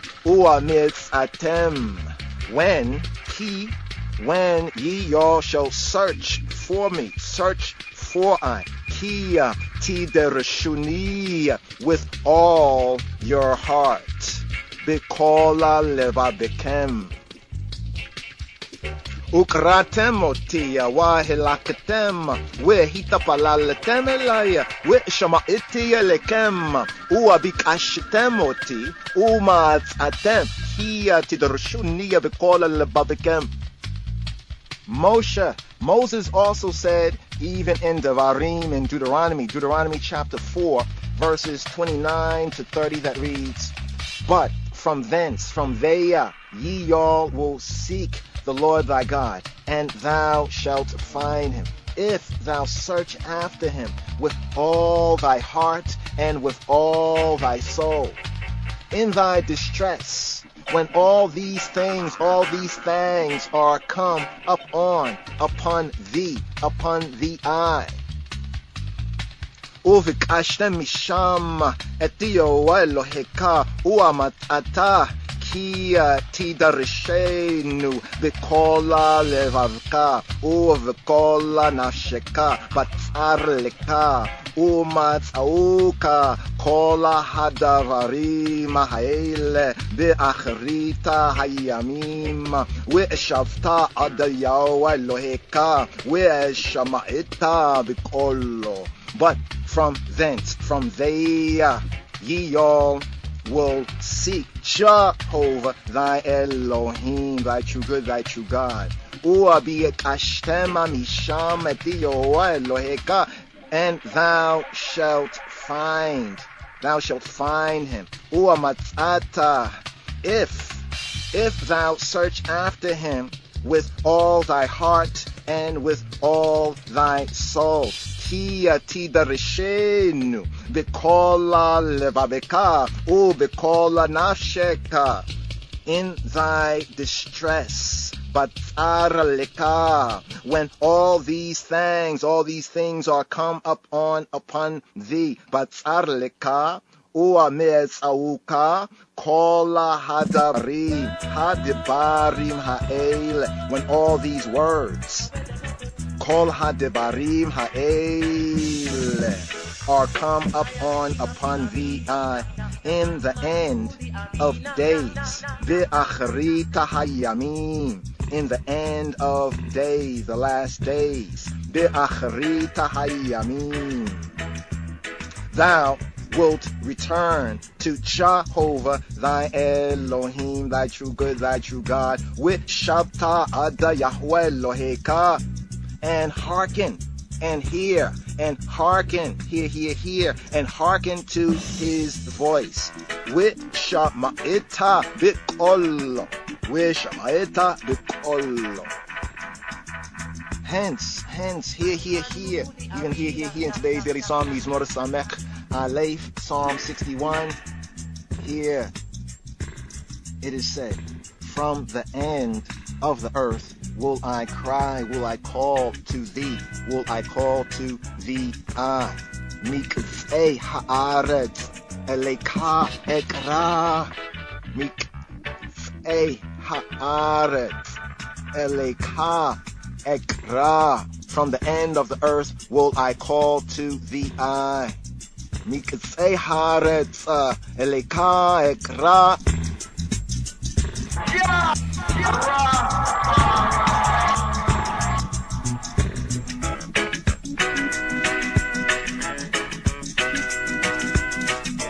Lion of Judah Society.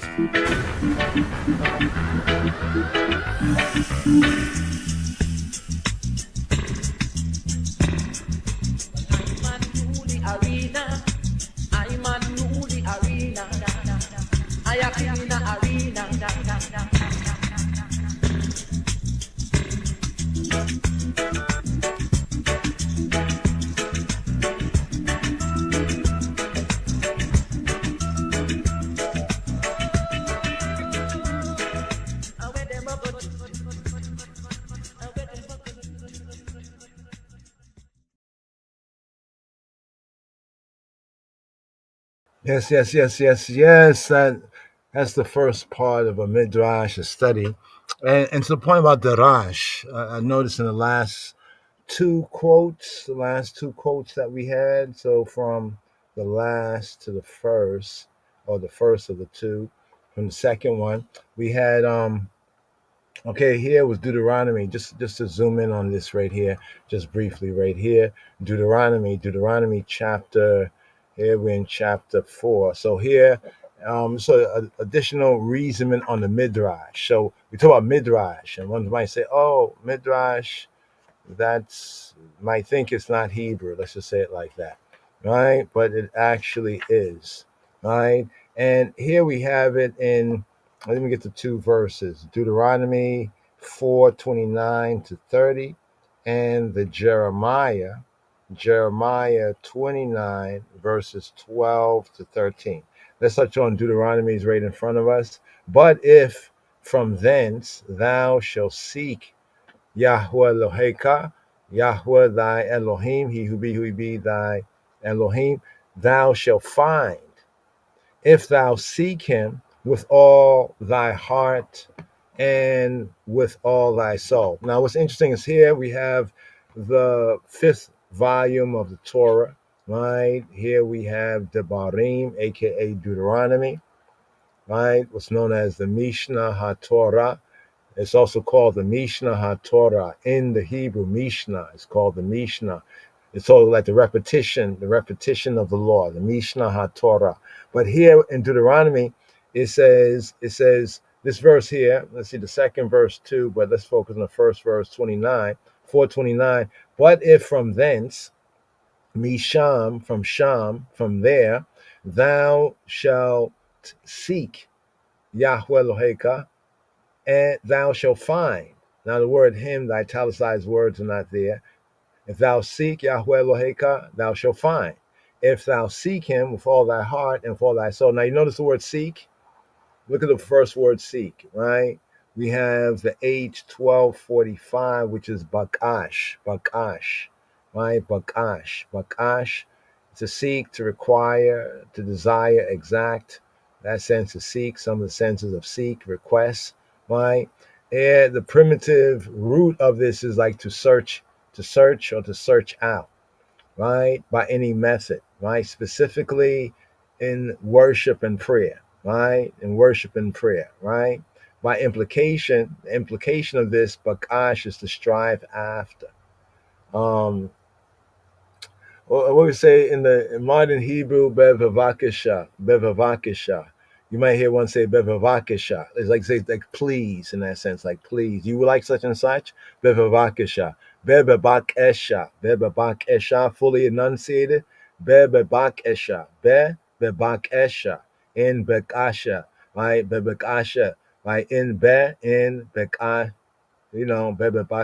Bebe Bakesha, right? Bebe Bakesha. So we have Bakash, right? It's a sense of please, like, like, yes, I seek that. Yes, I would like that, in that sense, right? But Bakash, right? So this is one word for seek. It can be used in a good sense, right? In a good sense, but also in a bad sense. Like some place in the psalm, it's like, the evil ones, they seek after my soul, bakash, after my soul. But here in this positive sense, to seek Yahweh Eloheka, says, thou shalt find them. And look at the next seek. It says, if thou seek. So here is darash, the root of midrash. Midrash as a study, right? Midrash is often like a study of some portion of scripture, right? And you can see a similar sense of to seek deity, Elohim, in prayer and worship, right? To seek with a demand. But here's a sense that distinguishes it somewhat here. The bakash, seeking, desiring after, you know, searching after, from the darash, to investigate, to inquire, to ask for, right? To demand, right? Require, demand. But you see the seventh entry in the sense of to practice, to study, to follow. But here's the key difference with darash is to seek, but it's to seek with application, right? To seek with application, right? So to seek, right? One you can seek after because you desire after one. So you seek after, you inquire, you strive after, you desire after. But this sense of seeking after has a little added sense in the scriptural use, using as a point of reference to practice, to study. So the midrash is like a study. So when we say like a midrash on the psalm, a darash, it's like seeking. It's like going into the revealed text, into his revealed revelation, and seeking out of it. As his Majesty says about concerning the translation of the Royal Amharic Bible into the language that the young and the old understood, that one would, know the truth, right? To seek it, to know, right? And to know the truth for themselves, in that sense of seeking with application. So here we notice how it's interesting, even here in this verse, right? With all thy, but notice what it says, if thou seek what? If thou seek him, darash him with all your heart. Remember, the heart, Hebraic lebab, has to do with like the inner man, the mind sense, the inner man, right? The sense of the mind, the knowledge of thinking, right? The inclination, the sense of what one's will. We can even say in a sense of the conscience, but the heart, like the mind, the will. Now here we have lebab. We also have in the Hebrew, we have lebab. You see lebab there. And then this is from, okay, labab. Does have lab. We have lab and labab. Labab and we have lab. Lab is like heart. Labab is like conscience, right? You know, so the heart in the sense of the mind and the conscience. I'm pointing out it's two words, lab and labab, right? Now we just have lab right here, labab right here. So with thy heart and with thy soul. This reminds us of what we have further in the Shema in Deuteronomy chapter 6, right? Verse 9, right? The full of Shema, verse 9 to I think verse 14, right? Right there, right? Deuteronomy 6 and 9, Shema Yisrael. Then it says, when thou art in tribulation and all these things are come upon thee, right? In the latter days. The word even is not there, right? Come upon thee in the latter days, right? Come upon thee in the latter days if thou turn to Yahweh Eloheka and shall be obedient. You see the word obedient there? Right? To the point about the Shema, the Hebrew two truths, right? The Shema, we have the Shama, Shema, to hear, to listen, but you see the sense of to obey. So when we say Shema Yisrael, often we say hear, O Israel, right? But really it means to obey, obey, O Yisrael, right? Obey. Oh, so hopefully by these examples, one will recognize it and we can get that word, that message circulated. Because yes, to hear, to listen, but listen with application. The application of the listening here, right, the Shema'ah, right, is to obey and obey to his voice. So that's there. Let's go over here. Let's go back to Jeremiah. So here in Jeremiah, right, 13, it says, Jeremiah 29, 13. Let's see if it's the same quote here. 29, 12, and 13, right? It says, then shall y'all call upon me, right? And y'all shall go and pray to me, and I will hearken. I will what? Shama. So if we shama, listen, hear, to obey, right? Then when we pray, he will listen, hear, to obey, right? And it says, and y'all shall seek. Notice what it says, bakash.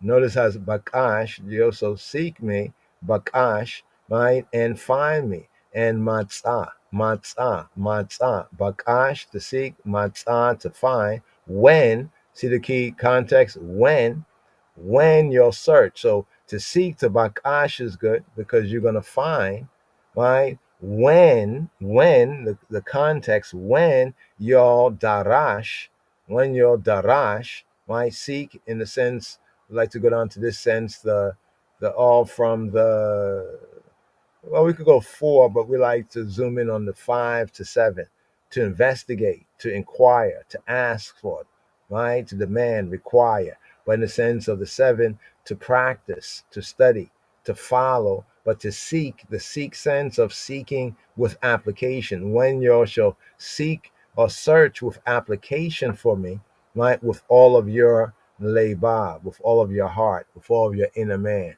right? With all your conscience, with all your mind. Remember in the psalm that we just went into, Psalm 94, just briefly here in the reasoning, in Psalm, I think 95, actually it's 95, from like verse 7 to the end of the psalm, right? We see that context there, you know, where it says that they were wanderers of the heart. They erred. It says in KJV, they erred in their heart. But the to'eh lebab, their lebab, their heart, their inner man, their mind, their understanding, right? Their heart, the sense of their mind, their thinking, reflection, therefore their inclination, resolution, their will, right, was ta'ah, right? To'eh. So they were wanderers of heart, they were fickle with heart, right? But by seeking him and finding, when we search, like when we seek with application, like when we study, right, with a purpose. Like if you really have to do something, you recognize, oh man, I got to look through this thing here, this manual here, and I got to really figure it out because this is going to work for that, and I really want this to work. Then you're seeking and you're searching it out is going to be searching for application, not just like a casual thing. Well, just looking at a manual, just different manuals. But no, if you have to make something work, if it's necessary to have that thing work, then that way of seeking, is going to be much different. But right here, let's look at the time right here, touch briefly right there. Now we have this Torah reading and feeding. Want to touch on a little bit of a summary, right here. We might, just pause it and maybe zoom in on top of the audible here and kind of highlighten and enlighten on some areas. But here. Right, before even bringing forward the synopsis for this 35th sabbatical study, lift up. Literally in the Hebrew, it's lift up, Nasso. The 35th sabbatical degree of I studies, Nasso. The full is Nasso et Rosh. Nasso et Rosh. Nasso, lift up at that object marker for the verb, Nasso, et, lift up what? Et Rosh. Rosh, the head. Here we have a census, here we have a count. So let's go through an overview. Give thanks. Chaver Shali. Yes, I.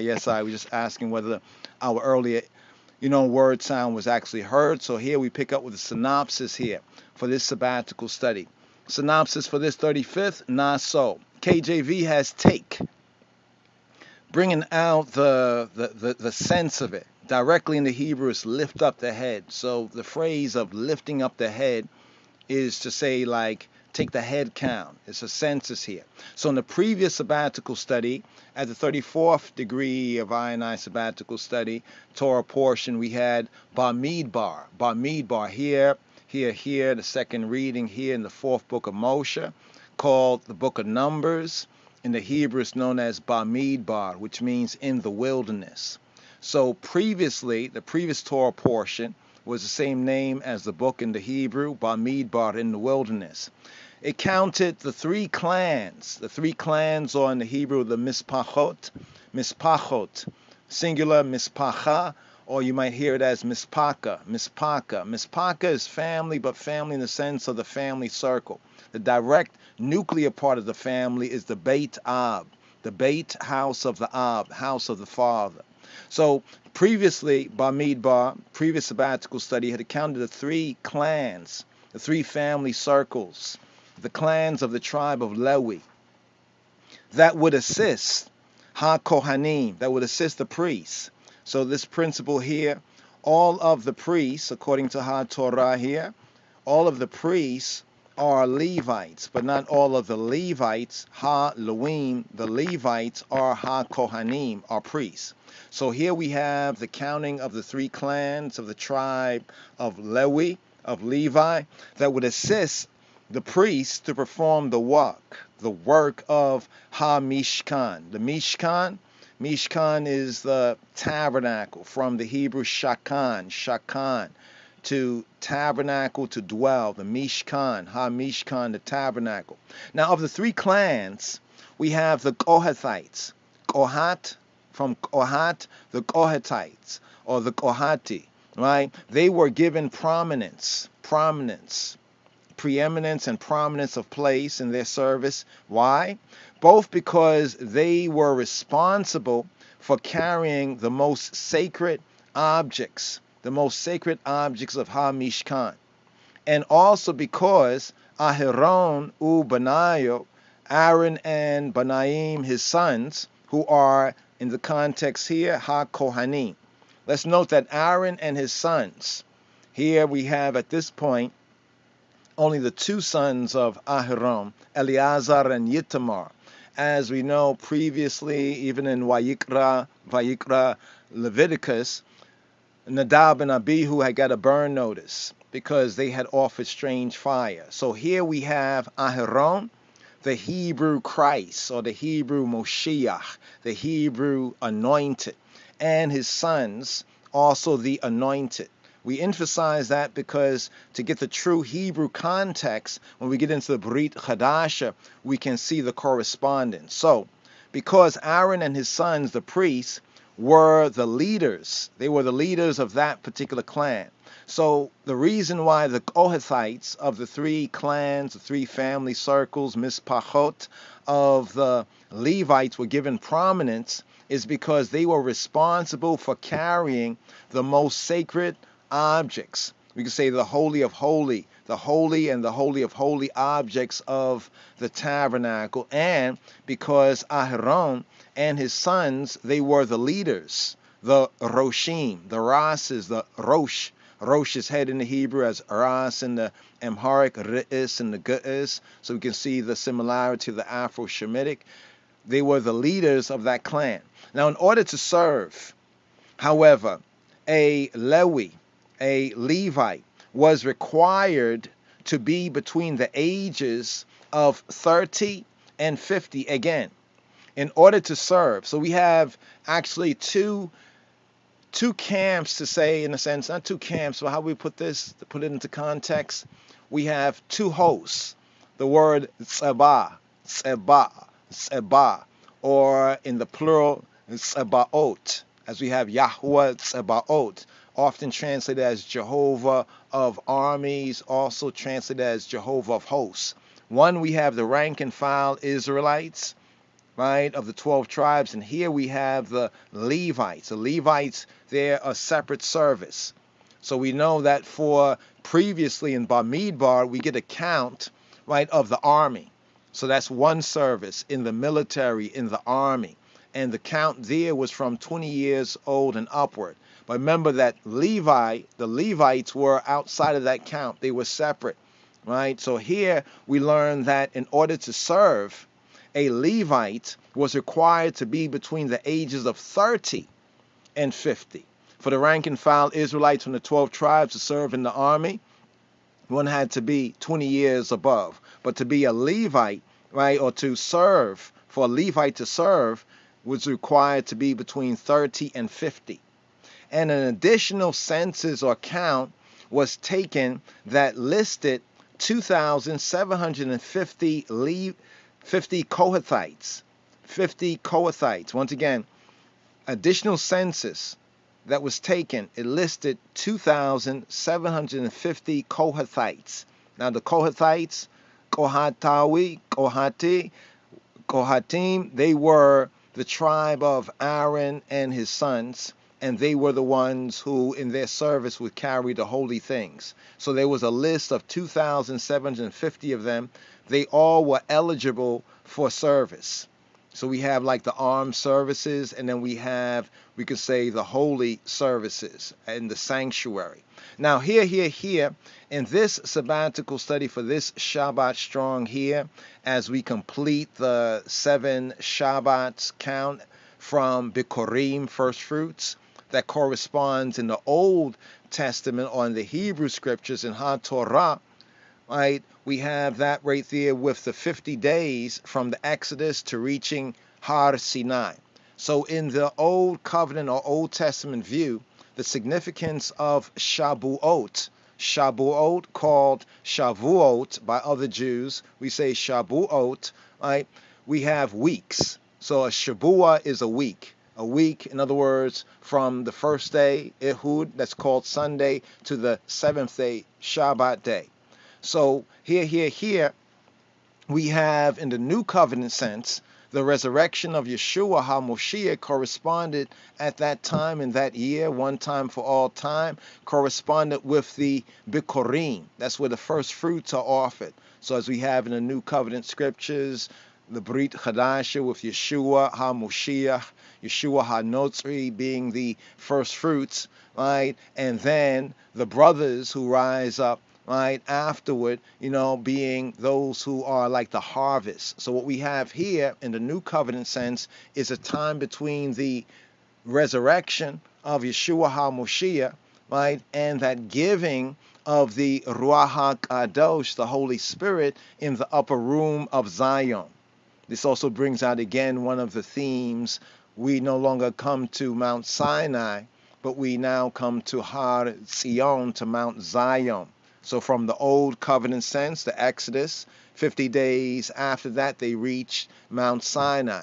And at Mount Sinai, we could say, is the beginning of that birth of the nation, with the giving of the constitution, as it was, the 10 words, the Eseret HaDebarim, the 10 words, the 10 commandments to call Beit Yisrael, to all of the house of Israel. In the new covenant sense, the resurrection of Moshiach, corresponding even to that Exodus, that point of Exodus, and 50 days later, or 2 sevens, 7 times 7, 7 Shabbats plus the morrow after. So that's the 50 days, the Pentecost sense. But here, in this sabbatical study, this Torah reading and feeding, we're still in the synopsis here, getting an overview.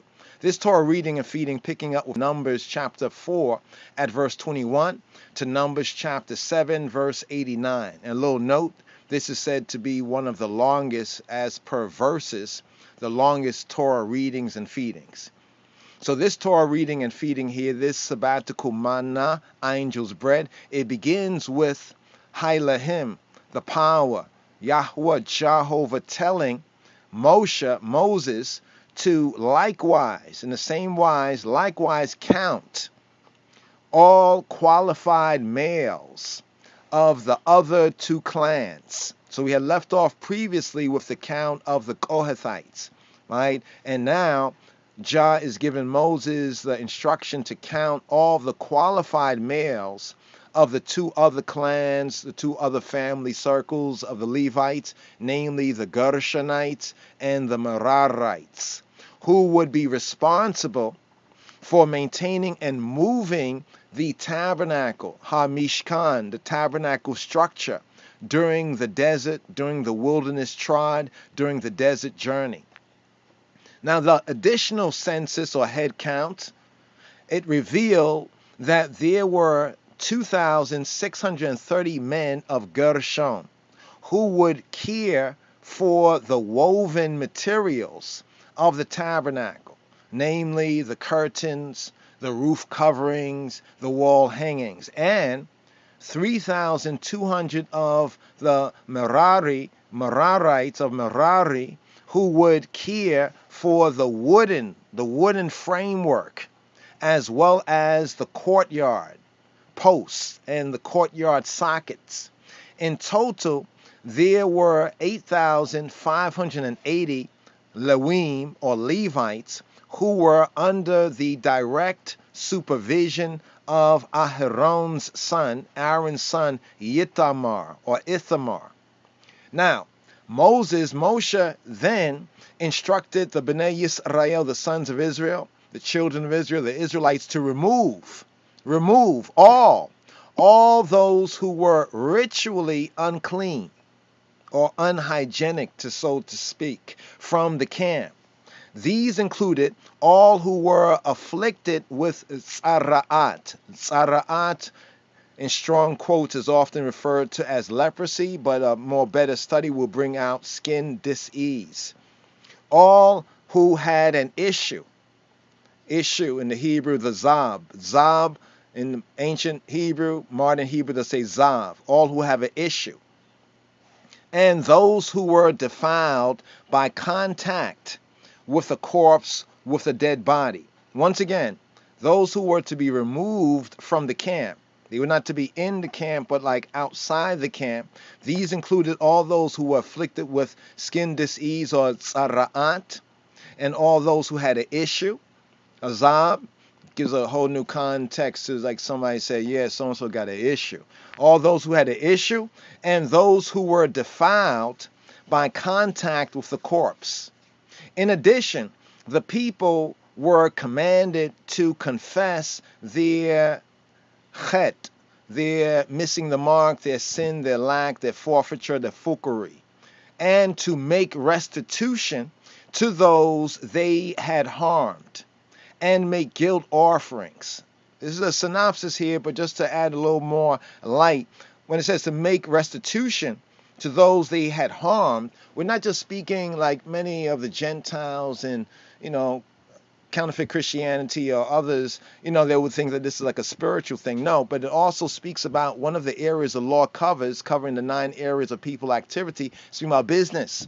So if one had defrauded their brethren or one in business, this was also a sin, a chet, a chatiyat, missing the mark, a fuckery. So they had to make restitution to those they had harmed. So it's not just like you beat somebody up or you say something. No, but if you do bad business or you flim-flam, right? And also make guilt offerings. Now the portion, the parsha here, 35th degree for this Shabbat Naso, it continues with a special Torah, a special direction instruction of the Torot, the direction instructions. This is concerning a, quote, suspected wife, end quote. Or in the Hebrew, this is known as a sotah. Sotah means like to go astray, right? One who goes astray, who could be tested for infidelity by a ritual, a rite and a ritual revealed here that involved drinking a goblet of water, specially prepared by a Kohen, a priest, and saying Amen to a curse or a consequence up on her if she really was guilty of adultery. Now this is followed, let's pause here before we go into what is followed by. Because we've heard a lot of ones reasoning on this right here, and I thought it was interesting to put things into context. Right here, before I just looked up, you could Google this, it's ancient laws of infidelity. Now the first one that pops up is the Hebrew laws. And it says right here, just to share right here, Line of Judah society, we're an intelligence service. But the first thing we have to do is take the info, right, and take out the disinfo and make some intel out of it. This is an example here of what we're talking about. Here we looked up ancient laws of infidelity. Ancient laws of infidelity. First thing that comes up, where Google will hatch up something and put it at the top, is Hebrew laws. And it says here, man that committed adultery for another man's wife, even he that committed adultery with his neighbor's wife, the adulterer and the adulteress shall surely be put to death.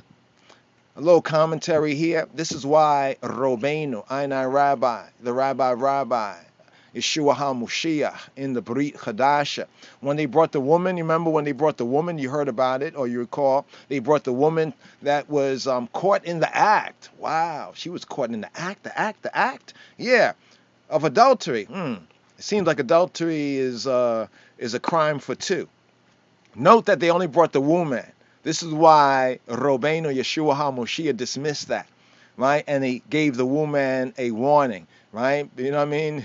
He knew there was something going on, but they had malpractice. Like in law, it was malpractice. It's brought the woman, but they caught the woman in the act of herself. If it was herself, it wouldn't be adultery. But anyway, but here it says the Old Testament, and this is outside of the quote, they say the Old Testament records that an adulteress was put to death by burning. Can you show me a scripture? Can you give me a citation? Yes, we know what Yehuda said, what Judah said, right? At that time that Judah said this, before Moshe's law and everything. But if one can show me actually where it says this, it doesn't really say that unless somebody can show me. Chabarim, I might be wrong on this, iron sharpen iron. But they gave a direct quote from the scripture. This comes from a site called, what's this, He in online. I don't know, He in online. HEINONLINE.org. Right, they have a PDF here. The document is called Ancient Laws of Adultery, a synopsis. Probably later on we'll download it. But we wanted to compare and contrast, because we said earlier in the Shabua that this right here was very interesting. We read it today and we say, what? So if a man got jealous and the law of jealousy or zealousy, and he thought his wife was committing adultery, he would take the woman to the priest, and she would have to go through this rite and ritual, drink this water, say amen, and so forth and so on, and this might happen or that might happen to her. But let's put it into context, because we have evolved from that particular psycho-spiritually from that time. But back at that time, back in them days, how we say today is not like the previous days. We say, these are different time. Like this is not the 60s. This is not the 50s, not the 40s. This is not 1865. This is not 1776. This is not none of that. See, some people are like kind of lost, in time and everything. We got to put things in its context. So I scroll down the page, just a highlight here, right? And down here it says adultery laws is the Wikipedia page. There's an interesting page on adultery in classical Athens, for example, right? And it said here, famously, Athenian culture and adultery laws consider seduction of a citizen woman a worse crime than rape. That's interesting. So if you seduce a woman who is a part of the Greek, like, as a citizen, then they will punish you with worse. It'd be worse than if you raped, so-called, her, right? But be that as it may, right there's another article here, right? Want to download this thing's a PDF. Yeah, it's on jstor.org. Adultery in Ancient Near Eastern Law. I'm mentioning this because one will say, oh, look at that Bible, the Bible. But what you don't recognize because of Stockholm Syndrome, white supremacist Stockholm Syndrome, what you don't recognize is that before this regulation was revealed, right? Like before Torah was revealed to the Bnei Yisrael, every firstborn son was able to be the priest of his household and his family. He can go forth, he can give an offering, he would be the priest of his family. But once they had come into the covenant, right, things changed. Once they came up into the covenant, and after they had broke it with the molten calf, the Egel Maseka, right, falsely called the golden calf, they had lost because they broke their word. So the covenant was broken by the Israelites, and we had a renewing of the covenant. So we had actually the new covenant in the old covenant. I'm pointing this out because we have to put things into context. Before HaTorah was revealed, if a man suspected that his wife committed adultery back in them days, I'm not talking about today, I'm talking about back in them days, right? To see where the good, the holy, the beneficial of Torah was, the man could act without, any witnesses. He could act. They call it, even today, there's something that they call, what they call it? A crime of passion.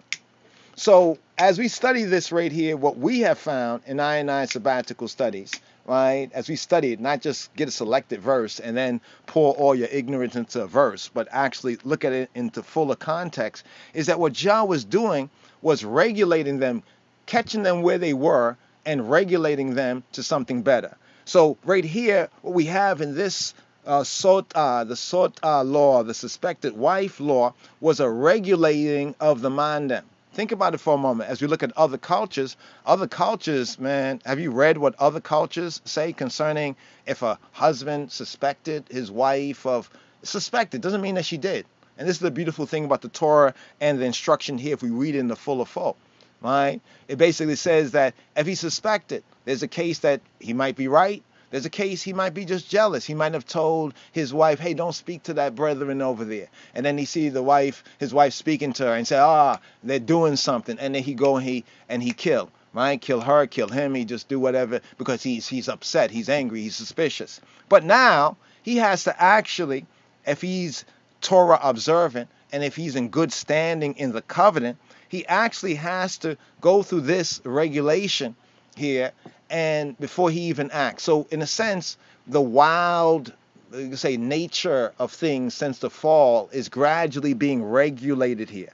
That's why we have the Brit Chadasha, even renewed, as we have, when I say evolved, I'm not saying from so-called monkey to man evolve. I'm saying evolve from a low degree of consciousness to a slightly higher degree of consciousness. So I point that out right there. We're getting into some more of the details because in looking at some things right here, it was interesting because here on the Romans had a law that says he may kill his daughter at once. What? All right. This must be understood to mean that having today killed the adulterer, he cannot reserve his daughter. So in other words, if a man had a daughter and his daughter, like his child, right, somehow did something, commit adultery, he might kill the man. But if he did, according to their law, he had to kill, he killed a woman, he has to kill the man. I pointed this out because one has to look at the context of the time. We read in, I think, Assyrian and other nations, as we did a little study on this, we said, it was brutal. In one case, it said that if a woman was suspected of committing adultery or something like that, it was almost like throw her in the water. almost. And if she floats, then she didn't do it. If she sinks, then she did it. I said, what? Just pointing this out, right here, just for a reason. So, yes, this is not necessarily in the new covenant the way we operate, but we must learn the wisdom of this. It basically means that even if he suspected it, right, he should try to investigate it, and he should not act off his feelings and his emotion. Because as we read it, there's a case where she did not do it. So imagine, she didn't do it, but he suspected, because he told her, don't speak to that man, or don't speak to that brethren. He see her speaking to that brethren, so he said, oh, she must be such and such. He killed her, then he found out you know what I mean? But then if he did that, then no doubt they found out that, he killed our sister and she didn't do anything. Well, in the community, you see, this Torah is a community thing. We're learning this in the wilderness, but we have to come to community, because one thing about this is that we're reading this and studying this here, and a lot of ones are thinking that, oh, because they read this here, they can act off of this. No, that's not how to operate it. It's a community, right? It's a community. We still are scattered. This is for a community. So it operates different in community. There are principles that, even though we're not in community, there are precepts and principles, righteous precepts and principles, but there are certain things that require the community. But just to point that out right there, concerning the suspected wife, right? How it regulated what amongst many other nations was something that was just assumed to be the right of a man. There's something that was assumed to be right, right? Because they lived in I'm not gonna say a realer world, but a world that had less checks and balances. So this is the check and balance. But after that, this is the part that we like to unpack right here. Let me ask a question before we go into this synopsis. Was Yeshua, right? Yeshua, Jesus, aka quote Jesus, end quote, according to the translator and the way they taught you to speak it. I don't know where the Z come in Jesus. I don't know where the Z is at. But anyway, was he a Nazarite, do you think? Or was he a Nazarene? Follow-up question. Is a Nazarene a Nazarite? Our answer is, to the second question, a Nazarene is not a Nazarite. But after the Sota, the suspected wife, and the law concerning jealousies or zealousy, this is followed by the law of the Nazir, or someone. It could be a man or a woman. So here's an equal opportunity to be set apart for a man or a woman. So in the scripts, it's not sexist as these tax and spend godless liberals, make believe today. And a lot of our people, unfortunately, don't study for themselves. This is followed by the law of the Nazir. Nazir in the Hebrew means like crown. Or someone, male or female, who makes a special vow of consecration for a specific period of time. This is what is called the Nazirite vow. In KJV, I think they say Nazarite, but actually it's more correctly Nazirite. During the time of separation, the Nazirite must abstain from consuming any alcohol or grape products, give up cutting their hair, and not come near a corpse or a dead body. Let's make a note here. People say, well, normally you won't come near a corpse or a dead body. But let's understand, in the ancient world, they did not have, like we have today, undertakers. They didn't have, let me say it again. For the Israelites, we didn't have institutions of this, and many nations didn't really have institution of this. The ancient Egyptians, that's something different. They actually did have an institution of it. So where the family, most likely, if he was in the cities in ancient Kemet, they had institutions that would, take care of that for the right fee, like today. But in the ancient times, if your relative, family member, so forth and so on, had passed away or died, it was the responsibility of members of the family or the near of kin to prepare the body and go through all the rites and rituals. Just to put it into context, it wasn't saying like, well, you walk down the street or you walk down the road and over there's a dead animal or something and you don't really touch it or whatever, but it doesn't mean like that you've been defiled. But it means that you might have to, do your duty, right? If it's your near of kin, mother, father, sister, brother, son, daughter, or wife, or, someone near to you. And therefore that would effectively end that separation. And then one can always do a reboot and start again. At the end of the vow period, the Nazarite, so if a Nazarite, one say, I seek to separate for the next year until the next harvest next year. It'll be from this time to that time. So at the end of the vow period, a vow is a votive offering. Votive means will. That means you express by word, sound, and power what you will do. Right? So at the end of that vow period, at the end of the period of time that you have done what your word, sound, and power said you would do, the Nazarite was required to give offering at the Mishkan, at the tabernacle.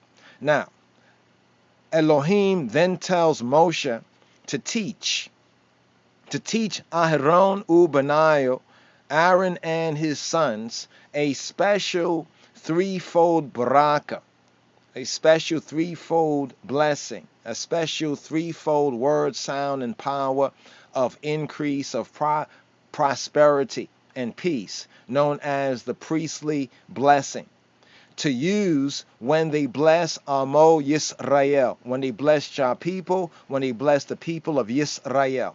Now the Parsha, the manna here, the angel's bread right here, this Torah reading and feeding, it fulfills and ends with a list of gifts given by the leaders, by the princes, the Nasim, the princes, the leaders, the heads, the rases of the 12 tribes at the initiation, the starting, the beginning of the altar. So when they initiated the Mizbeach, the altar at the tabernacle, each of the 12 tribe princes, they gave an offering. Now this initiation, on the KJV it says dedication, is called the Chanukat. The Chanukat, here we get the root idea of Hanukkah. And it's from here that we get the readings as well during the Maccabee fighting holiday of Hanukkah, the holiday where we resist assimilation to the world flesh, the satanic Greco-Roman system of things. This is where we get the link for Hanukkah, where they had to reinitiate, restart, clean, cleanse, purify the temple after what had occurred during the time of the Seleucids, the Greeks, the Grecos, back in them times, the Maccabee. And that comes in between Malachi and Matthew. So if you have a Bible and you go to Malachi, after that you should be able to find Maccabee. If you don't find Maccabee, that means that you don't have the full script right there. So we will advise ones and ones, certain documents like the 1611, 1611 Bible, the actual 1611 Bible, right? Or one can buy or purchase an Apocrypha with the 15 or so books, right? Because it's very important. It goes between, it helps to bridge the gap between what's called the Old Covenant and the New Covenant. So here, brothers and sisters and brothers, here just getting an overview right here as we're moving forward to the 49th day, right here in the season, fulfilling the 7 Sabbaths that we are to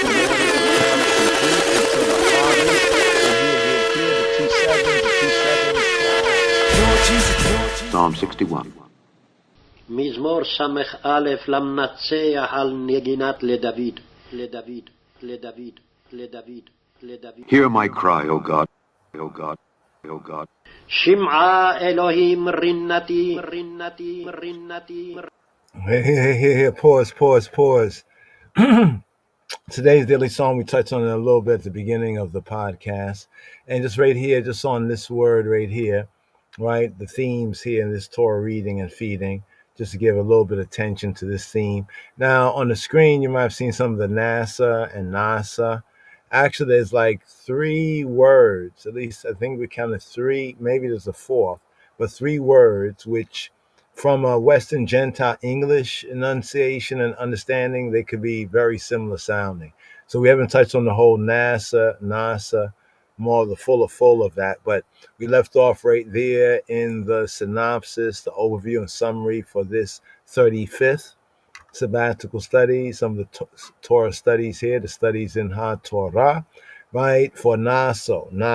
So Nasso from Nasa, the word Nasha, right? Nasha means to deceive. Some, in looking at the English stuff and not understanding certain basics of the Ivrit, of the Hebrew, have put out a false meme saying that Nasa mean to deceive. Well, NASA, look at that. That's like a pun in English. NASA means to deceive. Well, I would say yes, in the sense that no doubt they're deceiving, and a lot of things that we've seen are deceptive. But the word NASA, right, from the Hebrew NASA, does not mean deceive in Hebrew, right? So Nasa means to lift up. We touched on that. But the word Nasha means to deceive. So if you look at the Hebrew letters, both the Nasa, right, and the Hebrew glyphs and the Nasha, you'll see that it looks basically the same. For most people looking at it, it will look the same. The key difference is the sheen, the seen and sheen. One is Nasa, right, unsyllabated, and the other is Nasha. So one is the sa, and the other is the sha. Now there's another word that actually takes place here in these here Torah readings and feeding. There's another word, and that's was it Nasa. In fact, when it says about prove for they, what was it in Psalm? It was in Psalm, Psalm, what was that? Psalm 95. We had touched on it earlier. Psalm 95. Just trying to get the word right here in Psalm 95. Where was it? When your fathers tried me, right? So here we have Asher Nisuni. Nisuni is from Nasa as well, right? The word to try, like elsewhere is sometimes translated as tempt, to test, to try, to test. So it says Asher Nisuni. Asher, the one who Nisuni, Nisu, they tried, they tempted, they put to the test. Nisu, Ani, I. Asher Nisuni Abotekem. So here it says Abotekem, Avotekem, your fathers, your patriarchs. So what we're looking at here is Psalm 95 and 9. So we're just touching on some of the similarities as it be to certain Hebrew words that in popular social media and so forth and so on has gotten spun false. It's gotten spun false. There's some truth to it, but it's gotten spun false. Like I'm looking at the screen here because hopefully it'll come back around the spindle there of some of the slides right there. But until it does, let's go over here for a moment to this first point from the last of the main points here in this Torah reading and feeding. And this is all connected right here with some of these themes here for the 35th sabbatical study. Here we get the Gershonites and the Merarites. Who were the Gershonites, Merarites? They were 2 of the 3 clans or mishpachot, the clans or the family circles, right, of the Levites, right? They call them in translation the families of the Levites, right?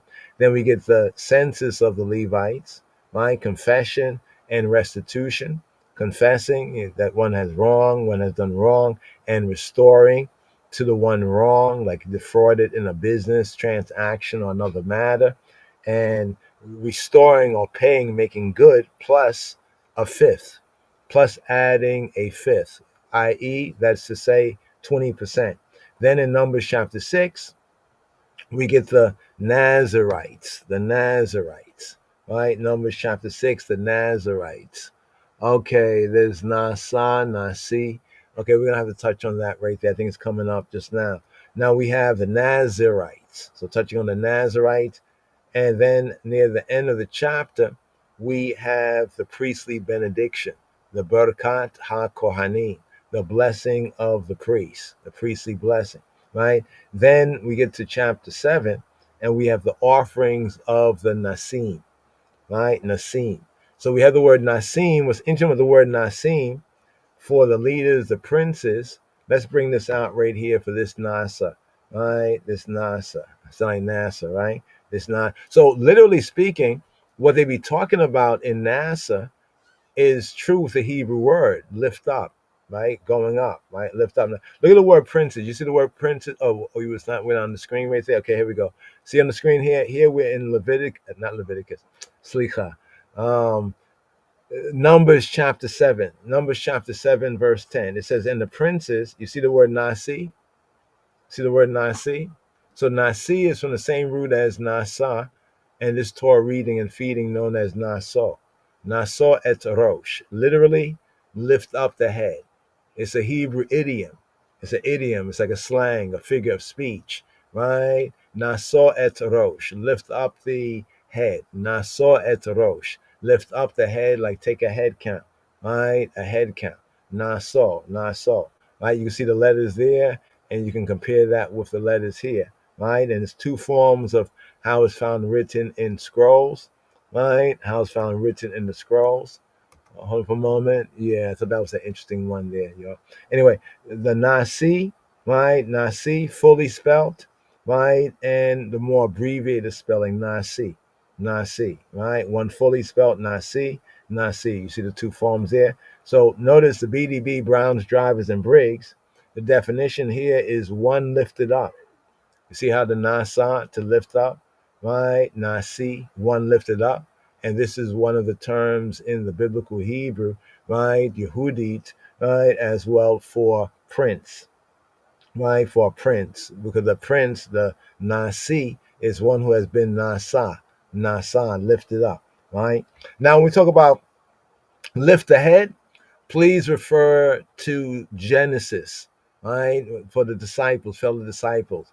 Remember Joseph when he was in prison, Joseph in prison. So there on the screen is the Hebrew letters. You see the letter Sheen, one is Nasha and one is Nasa. There's also Nasa for Ain, not an Aleph. Nasa, different from Nasa. There you have El Nosei, not El knows, but El Nosei. They should have probably put a Y after that or I, right? Okay, here we go. You see, here we go. NASA in Hebrew means to deceive. No, that's incorrect. In fact, if we pause that right there, you see what is it, the 5958? That's actually Nasha. That is misread because whoever put it together did not understand the what they call it, the transliteration. Okay, there we go. You see, it's kind of small there, right? But if you look at the NASA in the bottom part, where it's like a excerpt from like a dictionary, you'll see that above, right? You'll see that above the S, there's like an inverted not triangle, but inverted like arrowhead, so to speak, right? And that is the signification in transliteration that the sound is not sa, but it's sha. It's not se, but it's she, right? It's not sa, but it's sha. Now, if you look at the Hebrew part, the Asherit, right, the square Hebrew, right, above the Sheen, right, that's the second letter, the S letter. Well, Sheen is Sheen there because of where the dot is, right? The dot being on the right hand side is Sheen. The dot being on the left hand side, right, would be not Sheen, but Seen. Seen, right? There's Seen, a Sheen, and there's Seen. So that's Nasha. That's Nasha right there. So I guess by just looking at what is written in the English and ignoring the diacritical marks like the N over the A is a long A sound, right? The stroke over the A over the S is like an inverted arrowhead, and that means that that S is syllabated. The S is syllabated. Syllabated is a way of saying instead of se, it's like a slur, like a se she, right? Se she or sa sha is sha, and then you have the A, and the A above the A is like the long stroke over the A. That means it's a long, right? It's a long sound. But be that as it may, you can let that run, let that rip. We'll probably go back and forth. So you're gonna see a variety of memes concerning NASA, so forth and so on, because this Torah portion is not so. So it gives us a perfect opportunity, right, to kind of zoom in, right, zoom in on it. So here's the root over here. We're gonna go over here, give thanks. So here's what this is not what you saw there. It is what you saw, but there's a difference. The difference is that this is nasa, right? While here is nasha, right? Nasha. I know it looks virtually one and the same, but you have to be able to, if you're going to use the dictionaries, right, from another language, you got to learn the diacritical marks, the hard, soft, marks, in order to be able to transliterate it correctly, right? So here is what we have. We have nasa. So there is a word in Hebrew, nasha, that does mean to deceive. It first is used when the woman, right, the Isha, the Eshet, speaking of Hawa, when Eve, right, the one called Eve, when she said the serpent has beguiled me. The serpent has beguiled me. Now, notice up here, we have two different spellings, like in the Hebrew, right? Let's go over here. Let's try it like this. See if I can highlight both. There we go. Right? So you see it right there, right? Reading from right to left, like from right hand to left, you have Nun Samek Hey. In other words, you have N, S, right, and H. The next one is Nun Sin Aleph. Nun Sin Aleph, or N, S, and A, soft A, right? So these two words right there, you can kind of see. The first one is like Nasa, Nasa, Nasa. You hear the that's the H, Nasa. See, in English, in the Western Gentile, it's like you kind of lose our breath in a sense, because like H sounds, we don't really enunciate it. We don't really enunciate the H sound. So it has an H at the end. So in a properly enunciated, that will be Nasa, Nasa, Nasa. The H is breath, Nasa, right? And the next one is Nasa, Nasa, Nasa, Nasa. There, I'm added. There's no H sound. It's the basic Aleph, Nasa, and that's soft A, right? Now the word for march or to break camp, to pull up camp, is called Nasa, Nasa, Nasa, because it has an ein. So you can tell from those three words, properly enunciated, one is Nasa, Nasa, one is Nasa, and the other is Nasa, Nasa. So you could tell that but then we're all learning here, and hopefully ones will learn more here, right? So here we have, this means to lift up, to bear up. So I said to go back to Joseph, right?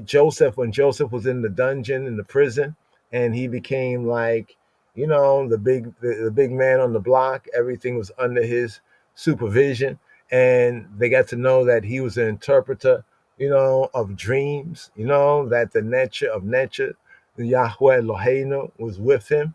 And remember the two men, the butler and the baker. The butler came to him, the cupbearer, called the cupbearer. The butler came to Joseph because he had a dream. Remember, he had a dream. Both men had a dream, but the first one was the butler or the cupbearer that came to Joseph, Ayusef. He came to him and he said there's a key phrase that connects with the theme here in Naso, right? He had a dream, and in this dream, his head was lifted up. His head was lifted up, right? And then when he got a good reading on his dream, right, the baker said, hey, that sounds like my dream, the dream I had. Because in his dream, when he spoke to Joseph, he also said that in his dream, his head was lifted up too.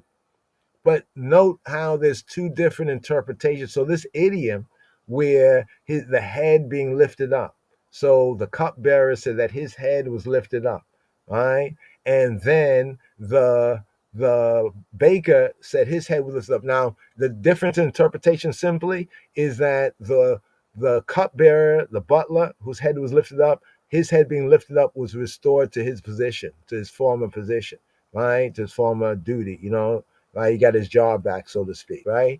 And the baker, his head would be lifted up too, but he would be hung, right? So let's over that right here. That's why it's kind of interesting when we look at the Torah reading and feeding with those who Numbers chapter 1, right? Like many of the ain't right Israelites, they like to focus on the pedigree, but then they don't really let ones know that these same ones who are numbered, right, is like the baker, right, where his head was lifted up, right, but he basically like like those who came out of Egypt that was numbered in this numbering, they're going to be the ones who are going to be sentenced, right, to the 40 years in the wilderness. All right. So this word also, as we kind of showed already, means to lift up, to bear something, to carry something. That's why when we look at what the duties for the different Levitical clans were, some of the duties were to bear burdens. So from the nasa, we get another word in Hebrew that means burden, and that's masa. Masa sounds very interesting. Masa, like I said, masa, right? Masa is a burden because masa is something that you nasa. Masa is a burden or something that you bear. Anything you bear or carry, in a sense, you have nasa.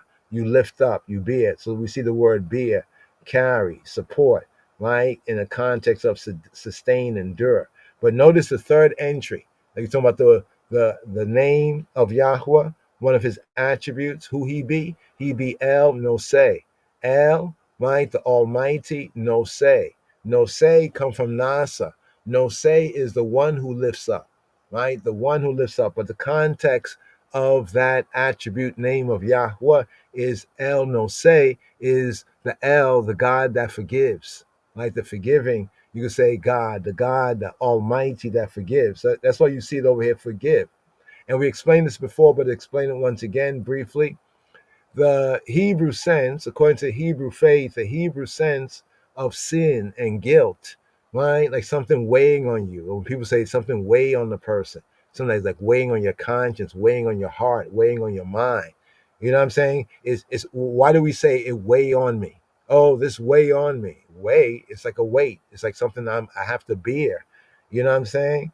And therefore the sense of forgiveness in Hebrew is like lifting that burden. It's like lifting that sin, lifting that guilt. It's interesting because when someone first learned about Ethiopia, there was this thing, right, that ones would do, the traditional thing that kind of brings out the sense of the forgive, connected with the basic word nasa, to lift, and the sense of bearing or carrying or lifting, right? Like lifting a load off your shoulder, lifting a burden off of your heart or of your mind. That when one man would wrong a next man, right? He would seek to do what they call what's called in English intercession. He would seek to intercede or seek to try to visit the man early. Like for example, if we live in a farming community, then it's like in the early part of the day, we try to get out there and get in the field and do what we got to do. So ones will come by one's gates like right when the light of day was up, but the sun was not yet on the horizon. You know that time of day where you can see the light of the sky, but you don't really firstly see the sun. You don't see the sun. It has not come over the horizon yet, but you do see the light of day. You know what I'm saying? The light of day coming around, like maybe all between, like say, sometime in some places, all around 4:30, 5 o'clock, maybe even a little early, depends on the region and the time of year it is. And if I wronged you, for example, if I wronged you, right, I will put a stone on my shoulder, right, and I will go to your gates as early as possible, like before you got to do your regular daily things. And I will walk up to you, with the stone on my shoulder. Now, This is something that's become tradition, but understand the connection here with the nasa and the lifting, right? And the forgiving. How is the word for lifting also connected with the word for forgiving? Check, right? Because I will have this burden or this stone on my shoulder. If I wronged you in some way, right, it's almost like saying you have the right to bash me with the stone, right? I'm bringing to you the instrument of my so-called punishment. You know what I mean? But as a sign that one would forgive, one would take the stone off of the shoulder, would lay it down, and maybe sit down and have a chat.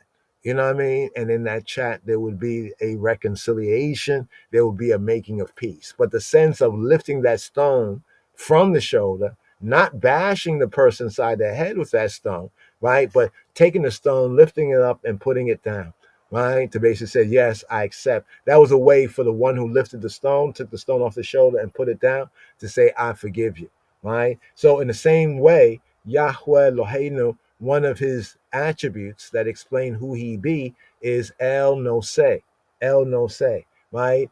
Often translated as the God that forgives, right? Or the Almighty Lifter, the Almighty Forgiver, because sin, right, and sin and guilt, sin and guilt, they go together, right? You do the wrong thing, that's a sin, right? Then there's that guiltiness that sometimes rests or weigh on a conscience. So therefore, Yahweh forgiving us is like lifting that sin. The sin is a burden, it's a heavy load, right? The guilt, the guiltiness as well, right? You know, so yeah, so here we have the word right here, once again, right here, nasi. This is the nasi right here. Nasi. Nasi means one lifted up. It's used for a chief or a prince, a captain or a leader, may be a nasi, literally one lifted up.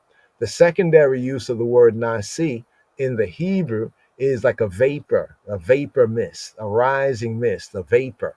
You know how vapor, if you watch vapors, it rises up. So that's the sense of nasi, right? The sense of it, nasa. Nasi, nasa, nasa, nasi. The vapor rose up, right? Nasa, nasi. The vapor rose up to say, right? Nasi, nasa. Or the prince rose up, right? So right here, here, an exalted one lifted up. That is, this sometimes can be used for one who may not have the title of king, but basically in their lift up position, they are like a king, or like a sheikh, right? And also it has right here a rising mist. So here's the Hanukkah connection right here. Yeah, let it roll, let it roll. You can let it roll. Give thanks for the still right there on the Nasa. So Nasa in Hebrew means to deceive. No, Nasa in Hebrew means to lift. But Nasa, no doubt, means to Nasha, to deceive. Now the princes offered for dedicating. You see what it says dedicating of the altar. So this chapter is what is read traditionally from the Maccabean times and among Torah observant Yehudi for the observation of Hanukkah, or the eight lights of the Maccabee fight. The eight lights of the Maccabee fight. So the princes, right, every day they offered an offering, right? So we have those eight lights of the dedication of the temple from the time of Maccabees, right? The Seleucids, the Seleucids, and how during the time of the Greeks, when Judah and Judea, the tribe of Judah, and the Israelites were under the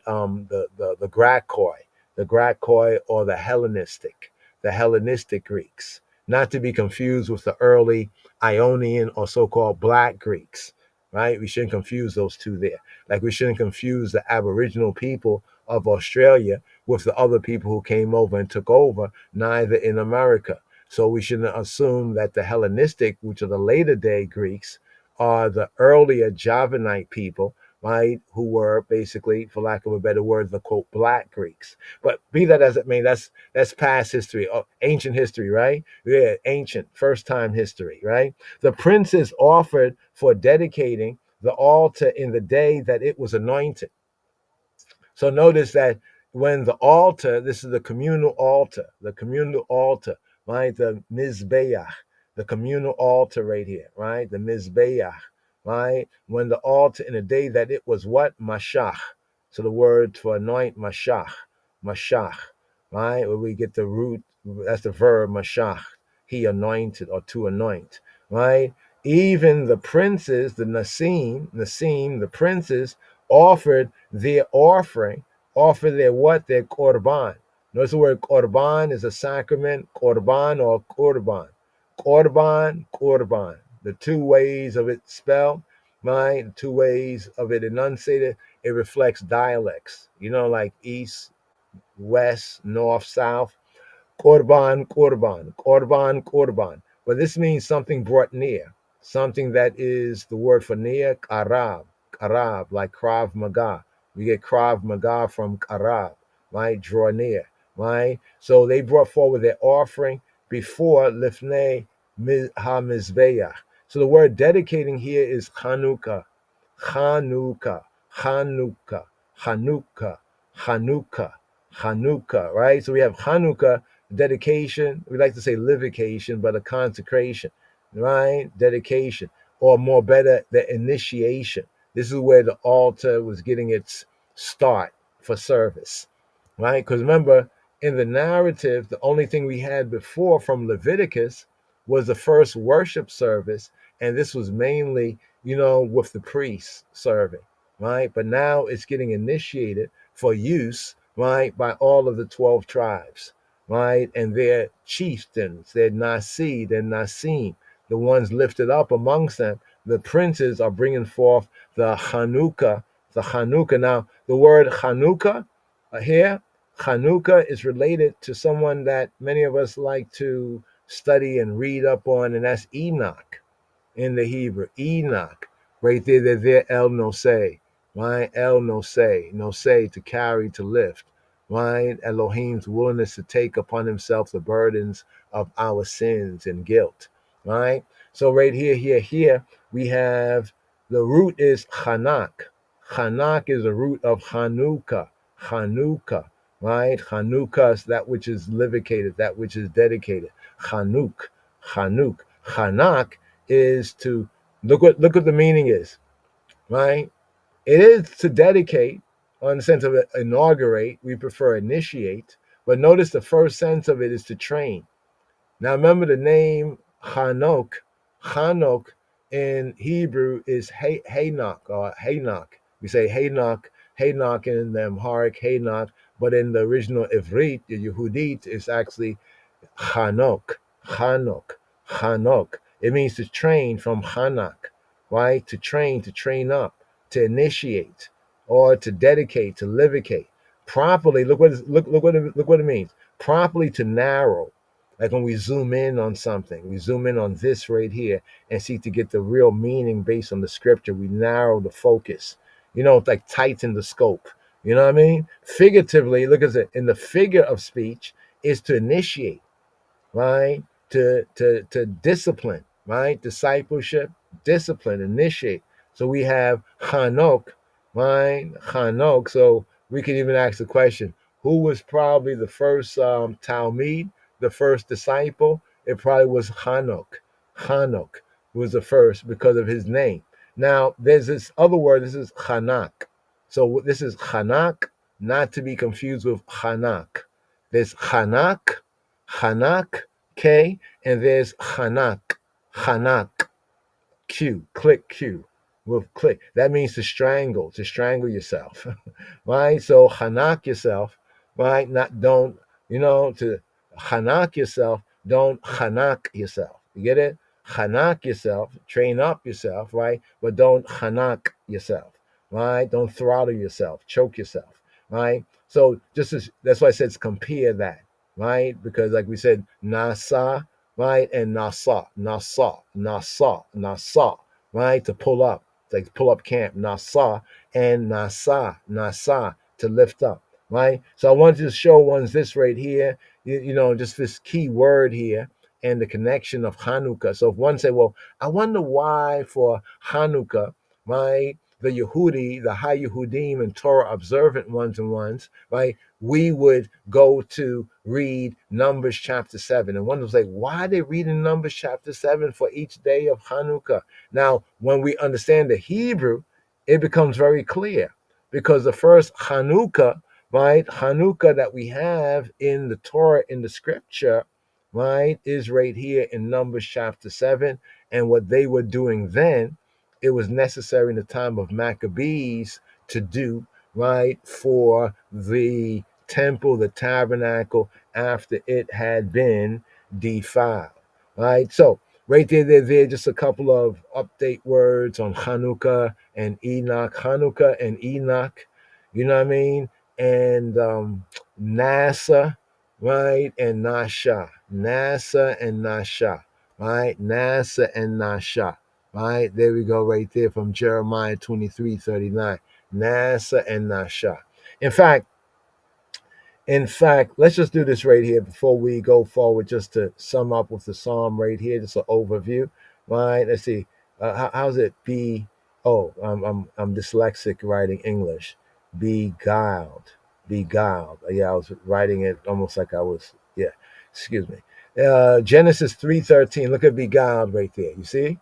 And Yahweh Elohim said to the Isha, Eshet, to the woman, what this? What this? Mazeh, mazeh, right? What this? Asit, what this that thou hast done, right? And the woman, the Isha, the Eshet, right? The Isha, right? Eshet, Isha, the woman, the wife, right? She said, the serpent beguiled me. You see what it says? Beguiled me, and I did eat. What's the word beguile?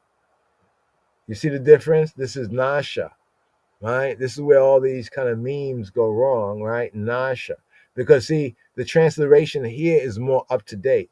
So instead of using the phonetic, the academic phonetic markers like the upside down arrowhead above the S, they just write it out as a SH because that letter has that sound, Nasha, to avoid the confusion. And here we have Nasha means to beguile, to deceive, Nasha, right? So NASA, right, in Hebrew does not mean to deceive. NASA in Hebrew, Nasa in Hebrew, it's Nasha, Nasha, Nasha, to lead astray, mentally to delude, and morally to seduce.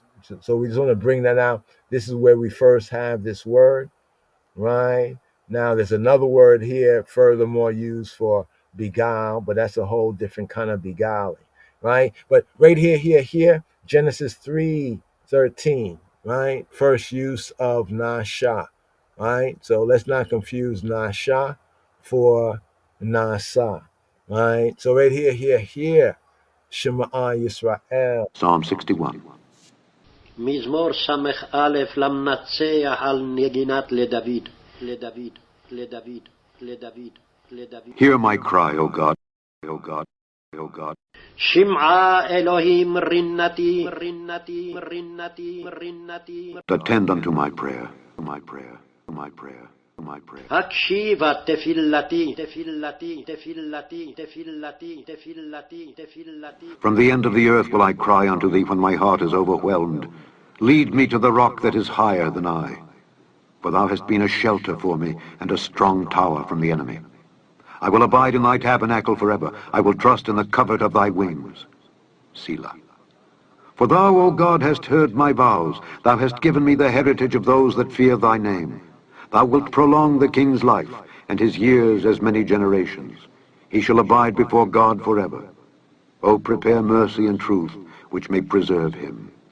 So will I sing praise unto thy name forever, that I may daily perform my vows, my vows, my vows, my vows, my vows, my vows, my vows, my vows.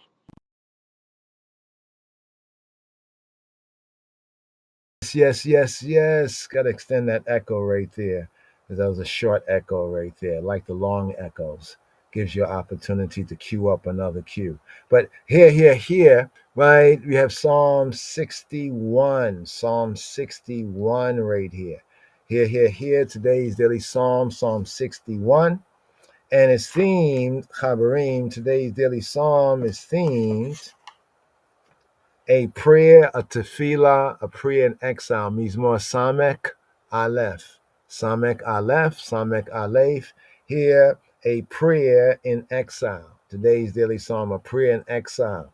Also themed the prayer and thanksgiving of an expelled king. And who? An expelled king on his way back to the throne. All right, 5 years to the day. Dawid, right?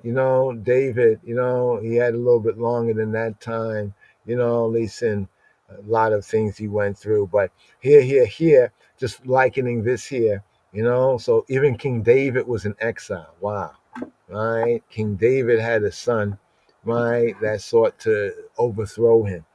Right? How interesting. If you know anything about His Majesty, Oscar Wilson, what I mean? It's so ironic. It's ironic that we see these things. You know what I'm saying? It's like, wow, is Yahweh Eloheinu seeking to give us a sign, right, concerning that man born there? But here, we have Psalm 61, right? The summary is a prayer to Tefillah and his thanksgiving of an expelled king, right, on his way back to the throne. So here, we touched on this before.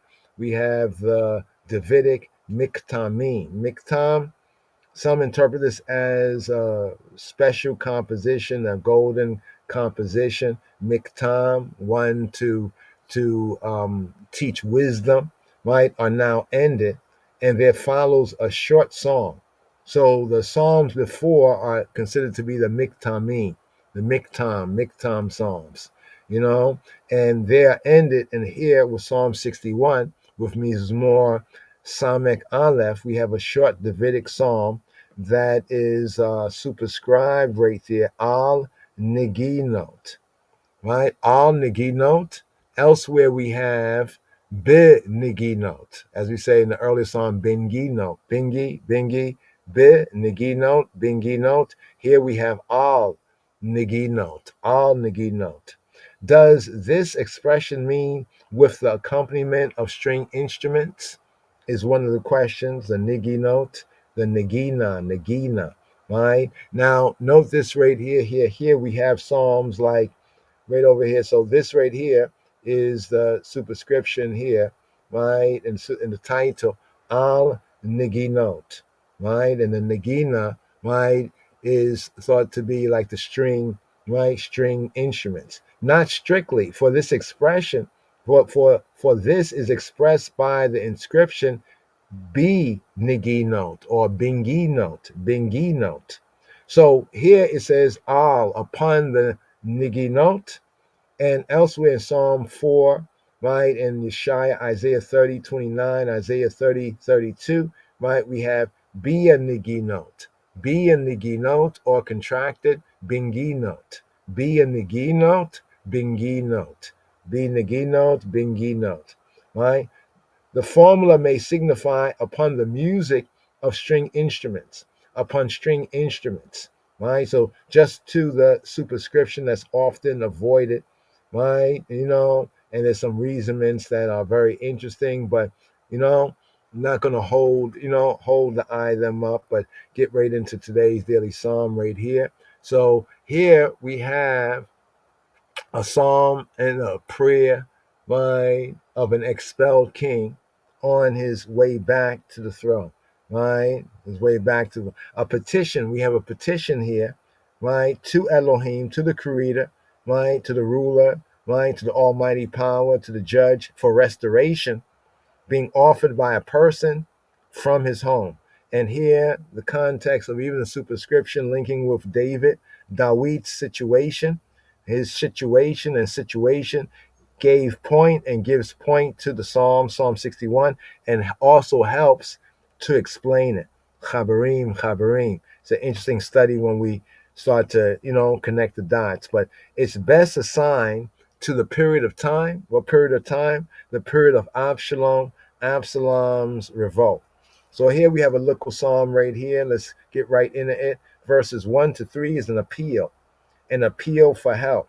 Verses 4 to 5 is confidence in Elohim, confidence in the Creator, right? And then verses 6 to 7 is the hope or the expectation for the king, Hamelech, even the Negus and Neges, for the king's future, right? Then summing up with verse 8, his gratitude, the gratitude to Elohim, to Eloheinu. So right here, right? And we kind of share that with the Nazarite vow right there because of the mention of vow, right? In this short little psalm right here, to the theme of vow. So here, let's ride up right here. We have 8 verses, KJV wise.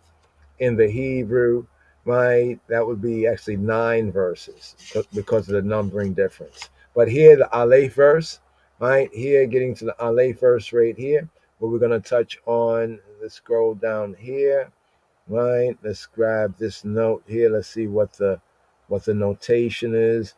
Okay, Negi note, Hebrew manuscripts, LXX, and the Masoretic says Niginat. Okay, so in some other manuscripts it says Niginot, to say like the string musics, and Niginat is to say the string music. Niginat, the string music of, right? The string music of, right? The string music of, right? Right here. So that's a little different there.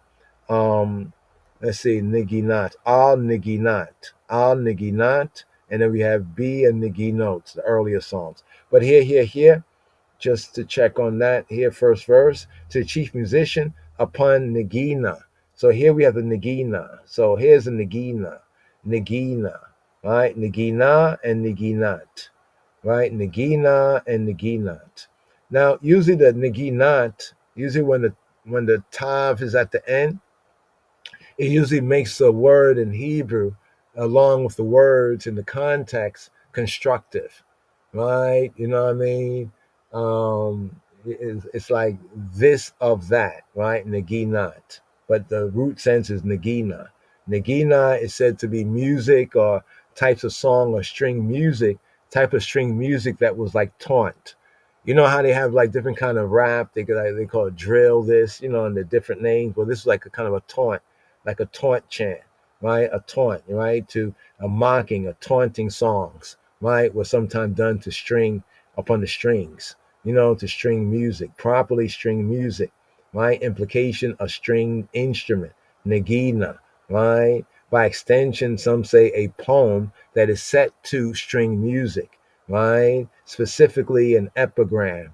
Epigram. They say Instagram, we say an epigram, right? Nagina. And the plural sense, as it has down here, like other psalms, is niginot. As in the 4th psalm, be a niginot, bingi note upon the string musics. Sound like bingi note on the bingi note. But here, superscription right here, a psalm or of David. The word a psalm is not there. The italicized word is not there. Of David. To chief musician, up on al niginat, right? Al Niginata le Dawit, right? To the chief musician upon Nigina, right? Of David. Hear my cry, O Elohim, O Creator, O Ruler, O Judge, right? Speaking of Yahweh in his attribute as Creator, Ruler, Judge. O Elohim, attend to my prayer, attend to my tefillah, tefillah, prayer. All right. So here. Lament al niginata le Dawit. Shima'ah Elohim rinati. Hak sheva tifilati. Hak sheva, give ear, pay attention. Shama, here we go down here. Attend, there we go, those 10. Kashab, hak sheba, hak sheep, hak shiba. The Hefil sense of it, of the kashab, to pay attention. Hak sheba, pay attention.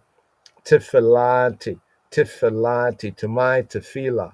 So tefillah, a prayer. Tefillati, right? The tefillat of ani, of I. Tefillati, right? Tefillah, prayer. Tefillat, prayer of. Tefillati, my prayer. Hak Shabbat, tefillati.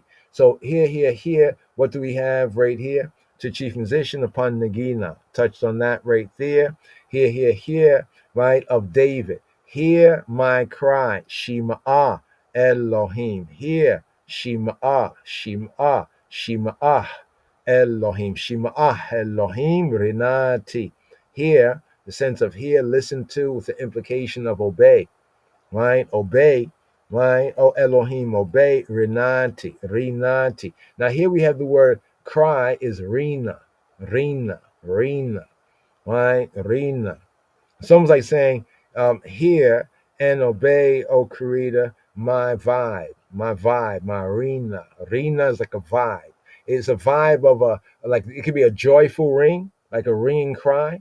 It could be a ringing cry of entreaty, supplication, in proclamation, in joy, in praise, right? But it can have a twofold sense, right? A shouting, singing, my shouting, right? You see where it says that is a shout of joy, right? A shrill sound, a shout of joy or of grief, a shout of joy or of grief. In a sense, this can also bring out the halal sense of the that can be said in joy, or it can be done also in grief. That sense right there. So the context matters right here. Shima'ah Elohim Hak Shabbat Tefillati. My cry. My cry here is my rina, my rina, my ringing cry, my entreaty, my vibe, my proclamation, right? Coming from this root, Ranan. Ranan, to be overcome, to cry out, to shout for joy, to give a ringing cry. The ringing cry can be in joy, in exultation. It can also be in distress. In the book of wisdom, in the book of Proverbs, Hakma, she summons, when it says wisdom summons, right, at the heads of the street, in the concourse amongst the people, her exhortation, her ringing cry, right, in joy, right, or in exaltation, in bigging up, in building up, or in praise. So, I'm just going to show you they can have that kind of a twofold sense, right? A shout for joy, or it can also be a kind of a shout for grief. We have this in Psalm 17, round about the first verse. So here, this first verse here again, Lament al nigi Niginat al Niginat le Dawit Shima'a Elohim Rinati Hak Sheva. Pay attention, prick up your ears, right? Hak Sheba, right here, Hak Sheba. You see where it says be attentive, incline your ears. The sense is like prick your ears, really, really pay attention, prick the ears, right? Hak Sheba, right? Pay attention to Filati, to my prayer. Here to the bait verse here. Second verse here, KJV wise. From the end of the earth will I cry to thee when my heart is overwhelmed. Lead me to the rock higher, right? The rock that is higher, the rock higher than I. Here, the Ivrit. Miktsei haaretz aleka ekra bat ofalibia be'sora yaruma mimeni atanacheni. Here. Here we have this sentence here that is 1, 2, 3 main parts. First part, Miktsei haaretz, from the Miktsei haaretz, from the Miktsei, me from Kitsei, from the Kitsei, Miktsei, from the ends of haaretz, of the eretz, of the aretz, Miktsei haaretz, from the ends of the earth, Eleika, to the eye, towards the eye male, ekra, eleka ekra, I will kara, ekra, I will kara, I will call out, I will recite, I will read, I will proclaim, I will call to the eye, I will call with the name, the Hashem of Elohim, I will call to the eye. So right here, right, from the ends of the earth, right, or the end, me could say, right, from the end of the earth, right, from the end of the earth. The psalmist does not mean that he finds himself in a remote spot far away from his home. That's the idea we can get out of it. We can read into that, the idea today that, well, this means that he finds himself in a remote spot far away from home. But the psalmist, contextually here, Dawid, does not mean this. In the Hebrew sense, and in the sense of the period that this is best assigned to, He's saying Yerushalayim, the dwelling place of Elohim, El Elohe Yisrael, of the Elohe Yisrael, of the Elohim of Israel, is for him the center of the earth, is the center of the earth, the center of the land, the center of the earth. Therefore, in this verse, bringing out from the end of the earth, Mikitzei Haaretz, he measures his distance from it not by miles, so to speak, like miles and miles away, but by the intensity of his yearning to be there, to be there. Remember, this is a prayer in exile, right? To be there in the place where the visible pledges of Elohim, Eloheinu, his presence, his face, his perception were to be found. And so, what are some of those visible pledges? The Ark of the Covenant. When David ran from his son Absalom, he actually, well, they brought the ark, but he sent it back. He sent the ark back. You know, he didn't bring the ark with him, right? And Zion, he had to leave his Zion, the castle, you know, of the Davidic, you could say, covenant, right? And monarchy. He left those things behind. Getting to the next part of the verse, it says, Ba'atof libi. Ba'atof. Ba'atof. When it is ataf, atof, when it's turned aside, when it envelop oneself. Libi is my heart. When my heart is feeble, when my heart seems to fold over on itself, cover itself, it faint. When my heart, libi, with my mind, my determination, the sense of my, you know, when your will, you feel like your will getting weak, you know, you're fighting something or you opposing something, that sense right there, right? When my heart fainteth. So here it says overwhelmed, but as we showed you that the atof, right, the atof right here, ba atof, right, can also more better be when it faints. My mind, my determination, my will. You know, when your will is not as strong as you would like it to be. Ba atof libi, bitsor yarum, bitsor yarum mimeni, tanacheni. So here he says, lead me, tanacheni, nachami. Tanacheni, lead ani, lead me, guide me, right? Lead me, guide me, right? To the rock, or here in the Hebrew says Bitsor, Yarum, right? To a rock, on a rock, right? Yarum. Lead me to the rock that is Yarum. So the Sor, Bitsor, a rock, right? That is Yarum, Yarum, that is higher, that's higher, that's raised up, right? The sense of that is exalted.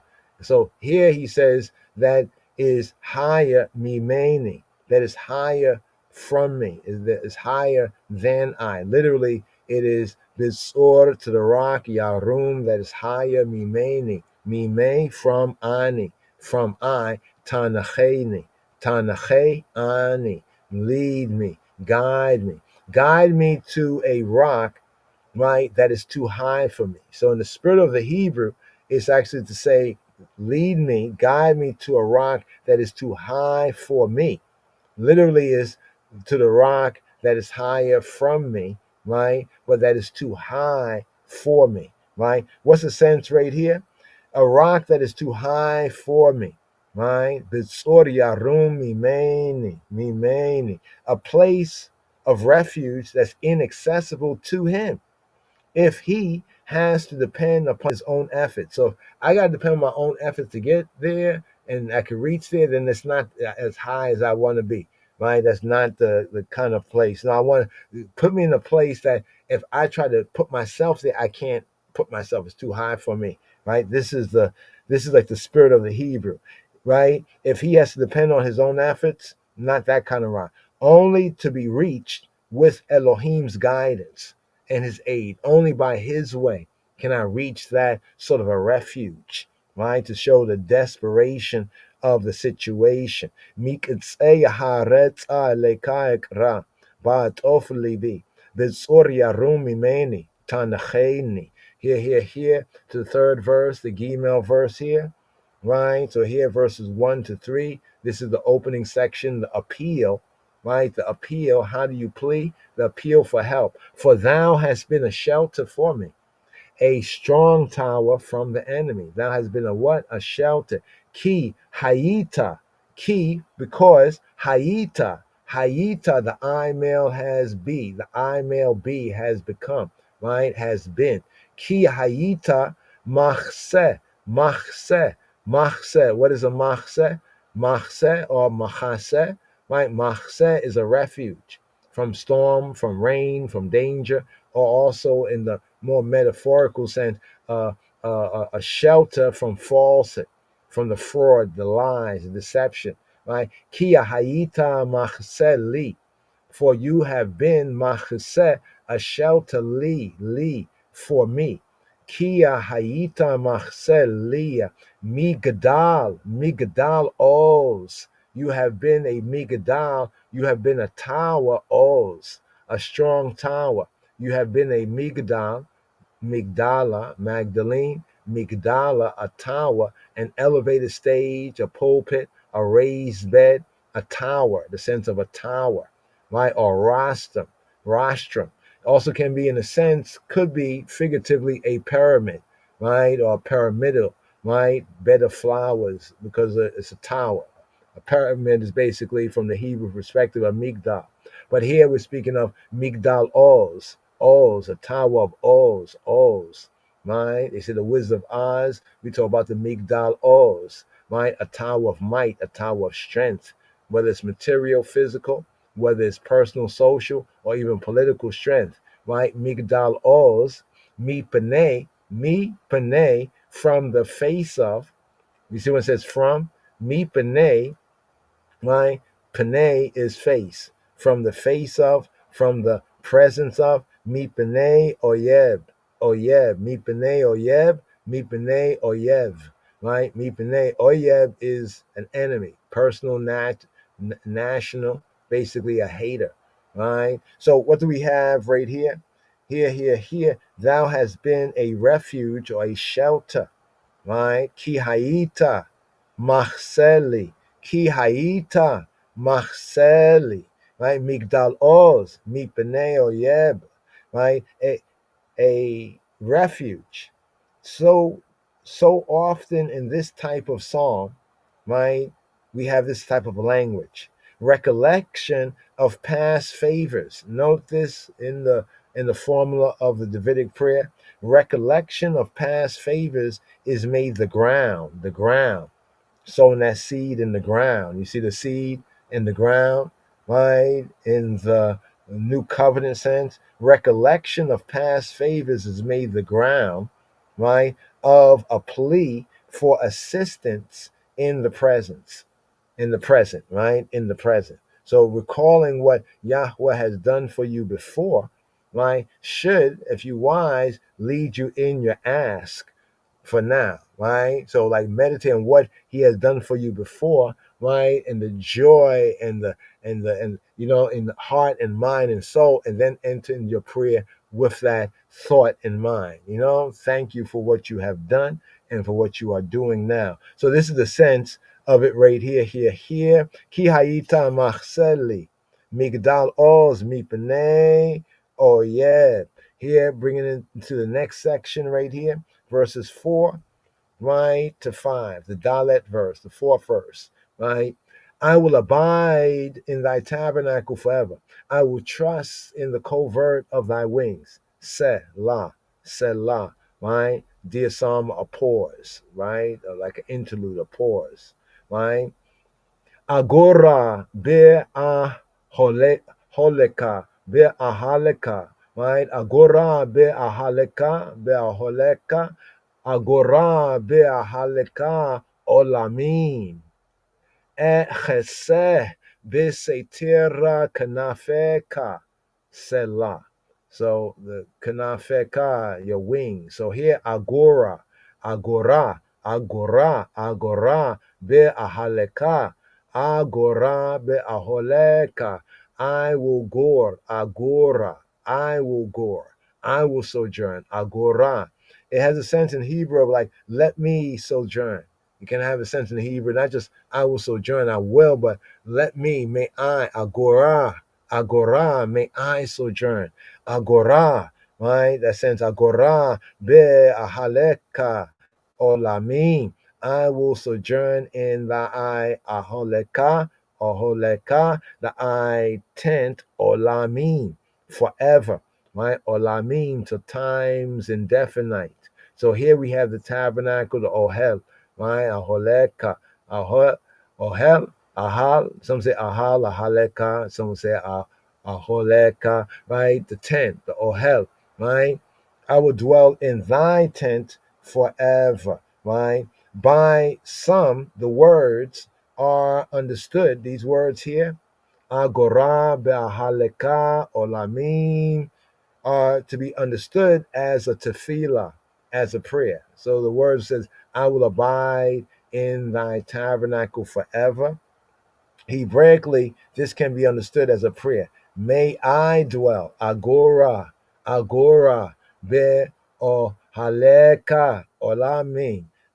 Please make me to dwell. The sense is there, though please is not there as the word, but the construction. Agora, right? May I dwell, right? May I take refuge. These two verses here. Agora be'ahaleka olamim echese beseter kanafeka, right? Selah.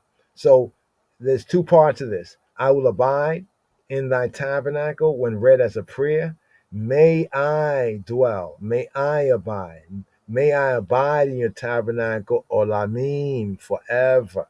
Right? Echese, may I trust, right? May I take chasa, seek refuge, protection, trust, confidence, right? In the covert, bisater, in the sater, the sitra, the sater, the covering, the secrecy, right? Kanafeka, of your kanaf. Kanaf is wing, right? It can also be fringe on a certain level, but wing, literally like a bird, kanaf, a wing, extremity, or like on a garment, the edge, wing, border, corner, right? A shirt, but sense of wing is kanafeka. This is like where the fringes, the extremity, the skirt, the corner. This is not the word for fringes, but that's another, how can we say, metaphorical way to refer to the same thing, right? The corner, the wings, under thy wings, right? Or you can think of it as wing, right? The covert of thy wings. So what do we have here?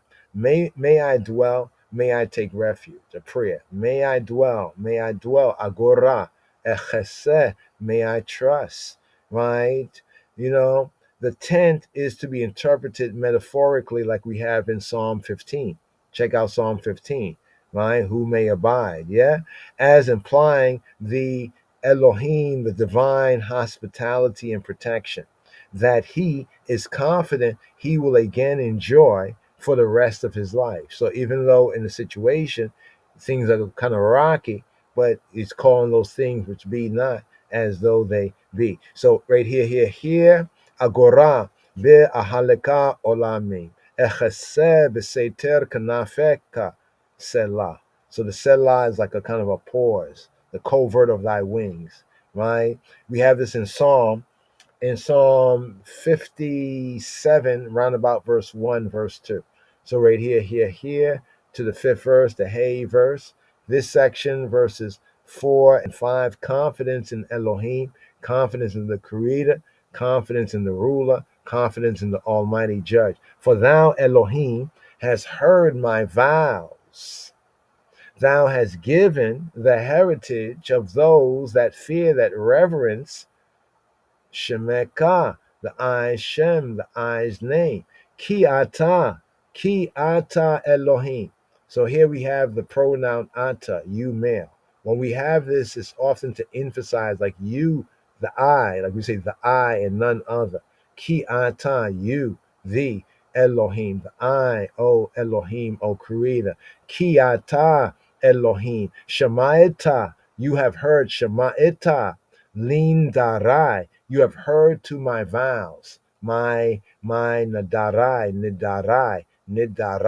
So neder, a vow, nidarai, my vows. li nidarai, lindarai, natata, natata, natata.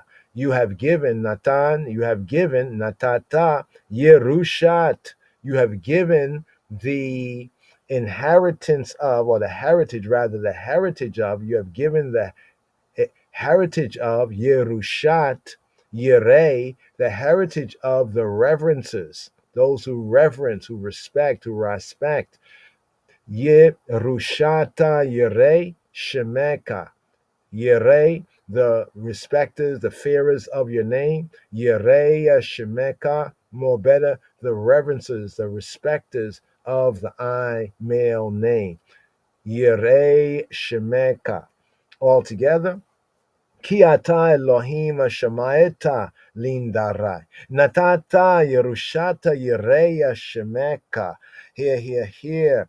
What do we have right here? Right? Thou hast heard. Shamaeta. You have shama. Shamaeta. Shamaeta. Shamaeta. You have heard. Right? The eye has heard. The verbs in this verse may be a prophetic perfect. Literally, they are past tense.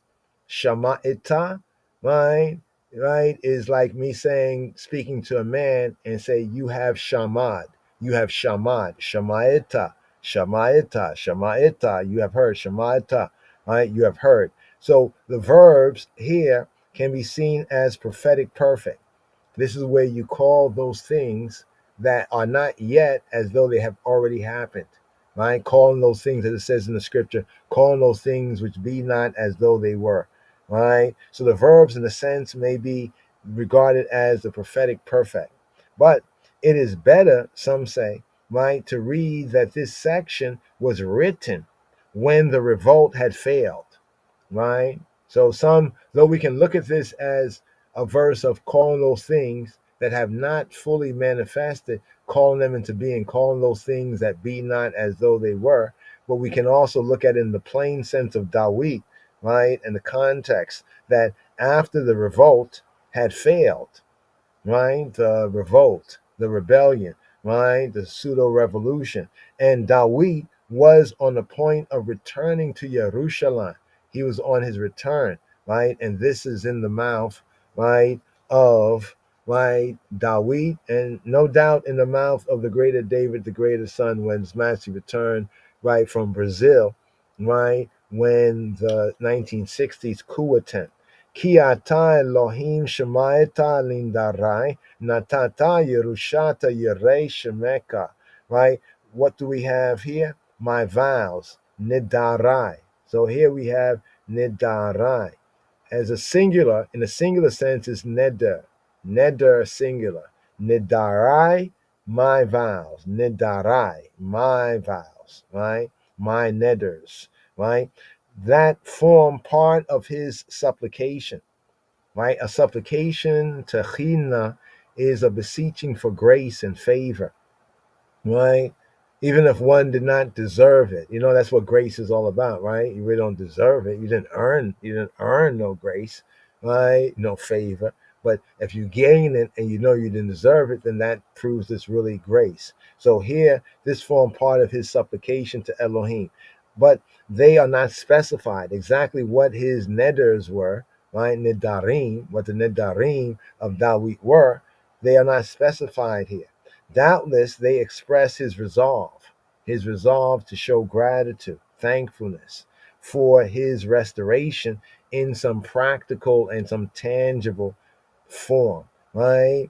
Thou hast granted the heritage. Thou hast natata Yerushata Yirei Shemeka. You've granted the heritage of Yerushat, the heritage of Yirei, the reverences of Shemeka, of the I male name, right? Heritage is a common designation, as we mentioned already in the earlier part of this podcast. It's a common designation of the land, of Yisrael. And just to remind ones, Yerusha, right? A possession and inheritance are brought out as heritage. In the Hebrew context, heritage, it designates the land, right? The land. And here David, and I acknowledges that with the crushing of the rebellion, they who reverence, right, they who had a yare, right, yare, here is yireh. This is yare. Yare means he was fearing, he was reverent, he was afraid, he was in a sense respectful. Yireh means the reverences of those who reverence of, right, the reverences of, the respecters of Shemeka, the respecters of the name. Yireh Shemeka, right? So right here, what do we have here? Crushing the rebellion that was against Dawi, they who also reverence Elohim's name, the Hashem, right? Baruch Hashem, by remaining loyal to his chosen king, the context here, Dawid, they will have their share in it returned to them. 'Cause remember, when ones left with David, they left behind everything. That means that if the rebellion, right, did not fail, then they would lose their estates, their land. Other people would take that over. So ones who roll with Dawid, they also were risking a lot. But this also showed that they truly reverenced Yahweh's name. They truly reverenced Elohim's name because they remained loyal to his chosen king, right? To the elect of God, right? Will have their share in the land that they left behind going into exile, returned to them after it had been forfeited by refusal to join Absalom. So you have to understand that choice then. If they joined David, they would have to leave with David and possibly lose all that they left behind, right? Right? If they went with Absalom, right, then maybe Absalom would have continued to rule and the rebellion would have succeeded, right? But now if they didn't go with David, right? Now you have to think about that as well. And he returns and they return, right? Then they have made their, you know what I mean? They had to make a decision. Who are they going to be loyal with? Right? But because of their reverence for Shemekah, what Dawid is saying, because they reverence your name, is the reason why they're loyal to me, is what David in essence is saying. Because those who reverence Elohim's name, Yahweh HaKadosh, the Holy One, Baruch Hu, blessed be He, Baruch Hashem, blessed be the name, they remain loyal to his chosen king. And they had their shares, their lots, their property, their land holdings, right, their heritage, their Yerusha, right, returned to them. So right here, we have what? Three more verses right here. This verse again. Ki ata Elohim shamayata lindarai. Natata Yerushat Yereh Shemeka. Here. Now here we are at the Vav verse, the sixth verse KJV wise. So here from verses 6 to 7. Now this is the hopes, the expectation for the king's future. The expectation for the king's future. Thou will prolong the king's life, his years as many generations. Right? The Hebrew reads more directly, thou shalt add days to the days of the king. To prolong the king's life, thou shalt add days to the days of the king. And as generation and generation, as one revolution of time, when it says as many generations, it's the word door, right? So many door. So that's a false translation. The word many in Hebrew is not door, but the word generation is door, and door is a generation, like an age, right? So to understand how this word for generation has to do with time, it's a period of time, like those living during a certain period of time.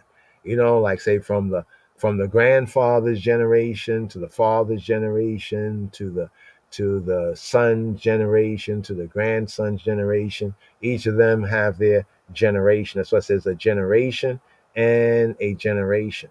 So here, that'll be generational wealth, right? The land holding will be as generational wealth. Yamim al Yemei Melech. Yamim, days, all upon Yemei, the days of Melech, the days of the king.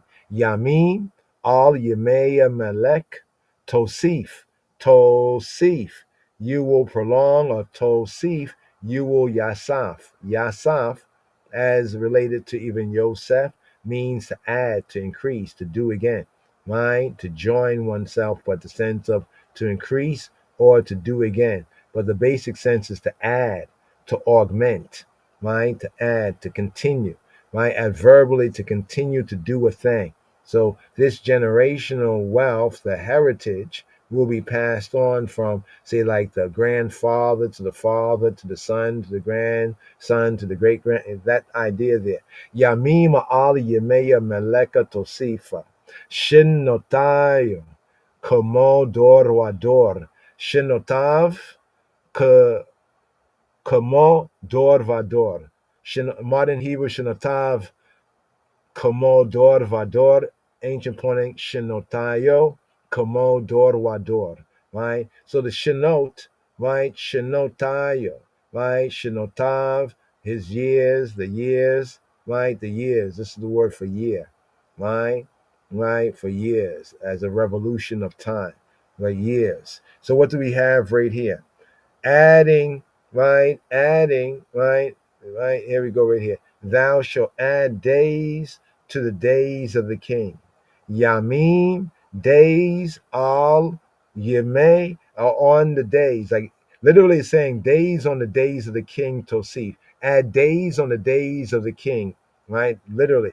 Add days on the days of the king. Yamim, al Yemei Melech, Tosif, right? So, Dawid here is thought of speaking of himself in the third person.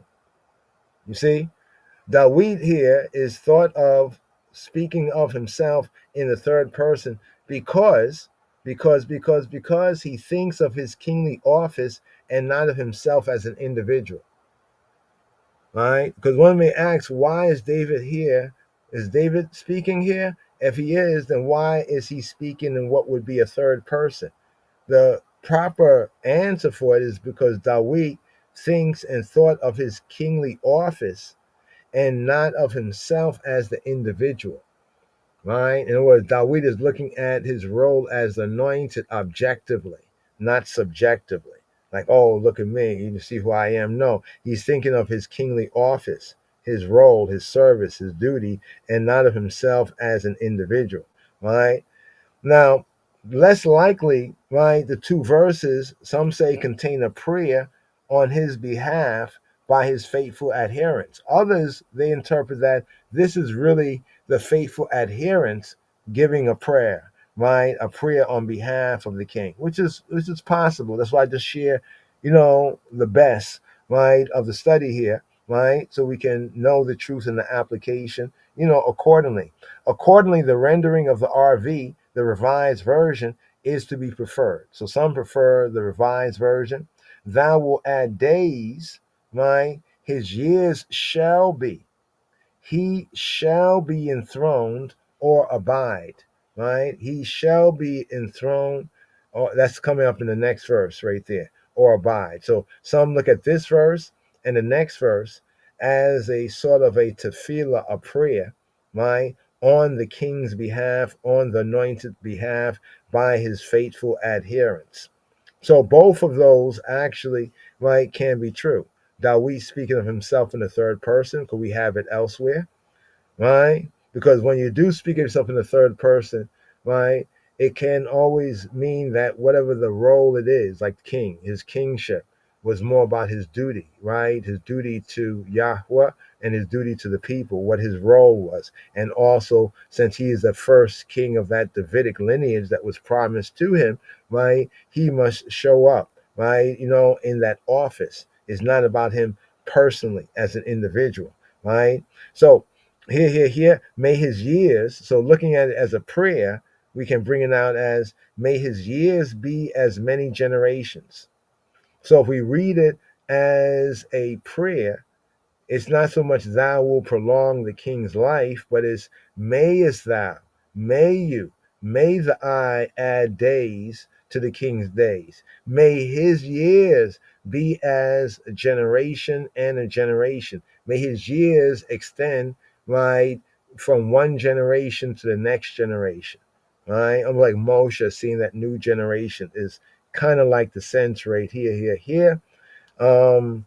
So may the years he yet lives equal in number the many generations that would follow in his dynasty. Can be the kind of, sometimes things are hyperbole, right? But also are reality. If the words are not a petition, right? So the scholars, when we look at this from a scholarship, if they're not a she'ela, if it's not a petition, if it's not an ask, then therefore Dawit here he avows his assurance given to him by Elohim through Natan HaNabi. So we can look at it as a prayer, even on behalf of the people for the anointed king.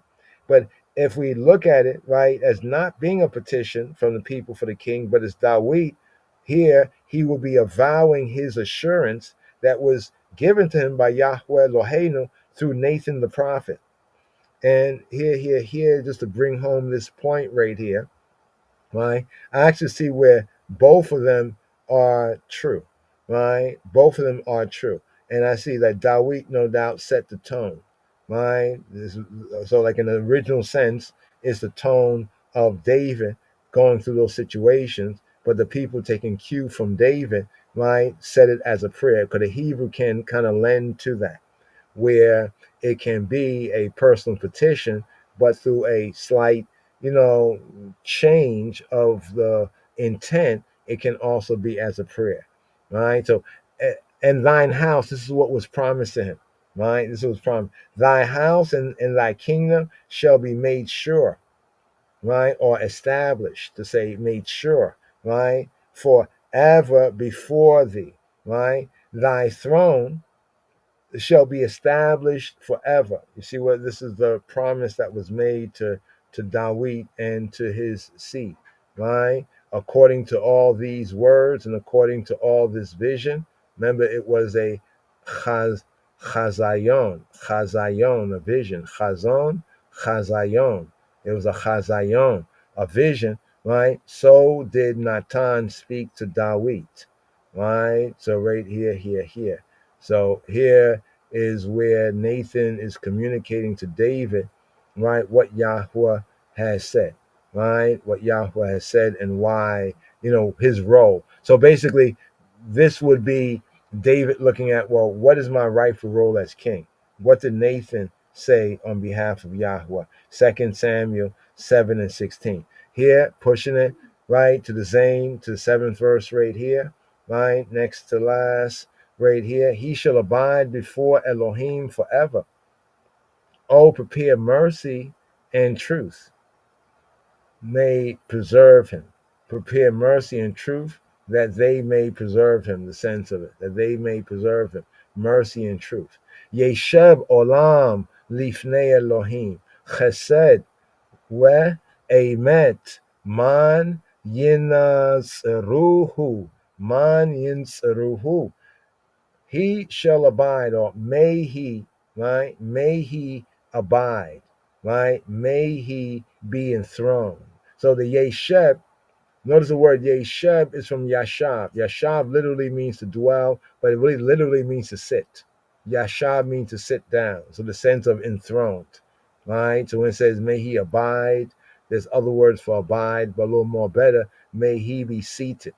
May he be enthroned. Yesheb Olam. May he be enthroned till time indefinite. Lifnei, before the face of Elohim, before the face of the Creator, right? Chesed, mercy, ve'emet. Chesed ve'emet.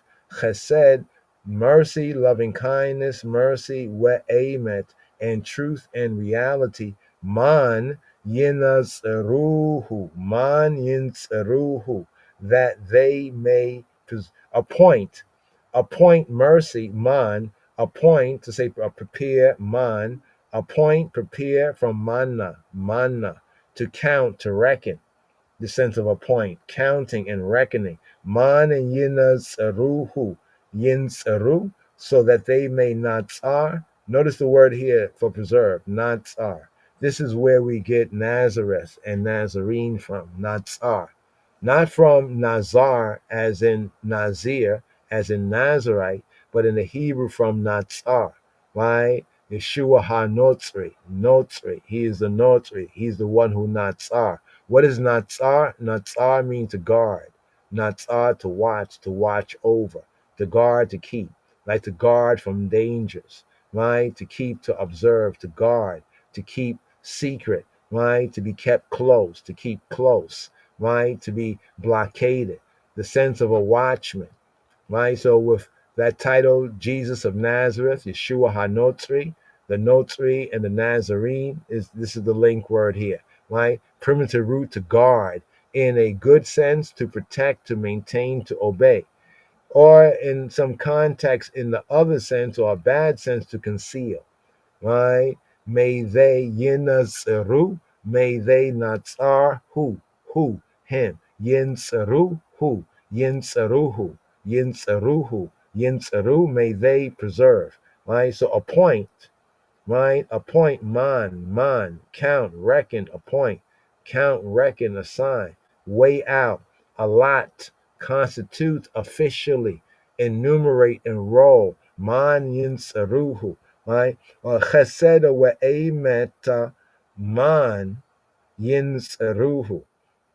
It's an interesting sense here. We have prepare, mana, and then preserve. So this here, the H5341, is the key Hebrew connection with Nazarene, right, in the New Testament.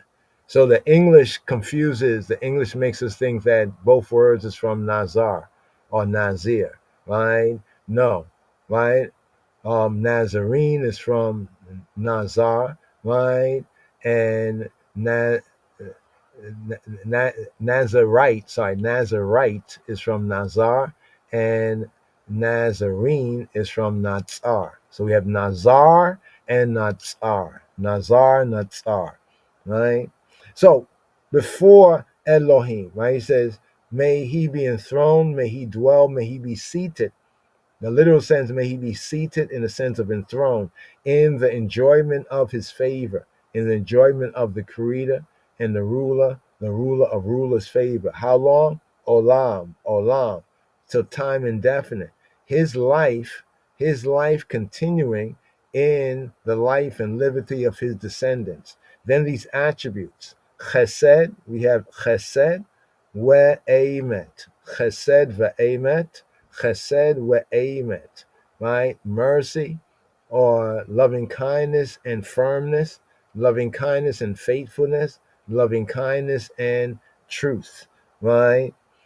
May they be the sense of this here is, may they be as his guardian angels. These attributes, these two attributes, chesed, mercy, loving kindness, an attribute of Yahweh, and emet, right? Truth, faithfulness, trust, right? Truth, an attribute of Yahweh. May these attributes of Yahweh be as his guardian angels, his guardian messengers. We have this also in Psalm 57, round about verse 3, verse 4. In the light of Proverbs 20 and 28. In the light of Proverbs, got to show you the Proverbs, right? Proverbs, verb mean action, Proverbs, right? 20 and 28, right? Here, check this out. Check this out. Mercy and truth preserve the king. Oh, wow. Mercy and truth, what the king? Mercy and truth, natsar. You see how the consistency in the Hebrew, natsar, in the sense of the idea, natsar. Right? Mercy and truth preserve the king. And, notice the connection, and his throne is upholden by what? What is the king's throne upholden by? What is the king's throne? Sa'ad, supported, sustained, Sa'ad is supported by chesed, by loving kindness, by mercy. Let's get the Hebrew. Chesed ve'emeta yitzru melech. Chesed ve'emet. Mercy and truth. Chesed ve'emet yitzru melech. May they guard, may they watch, may they guard, right? The melech. With sa'ada ba chesed kiso, with sa'ad, right? And uphold, right? And uphold ba chesed, and uphold in loving kindness, in mercy, kiso, kiso, kiso, uphold his kiseh, his covered, his canopied throne, the covered throne, the canopied throne, right? The covered throne. So, what do we have right here, here? The supplication may be that Elohim will help him and his descendants from generation to generation, dor wa dor, to display these virtues, right? Also, in addition, that him and his descendants, right, in their succeeding generations, right, may display these virtues. What are the virtues? Chesed wa emet, mercy and truth, during their successive reigns.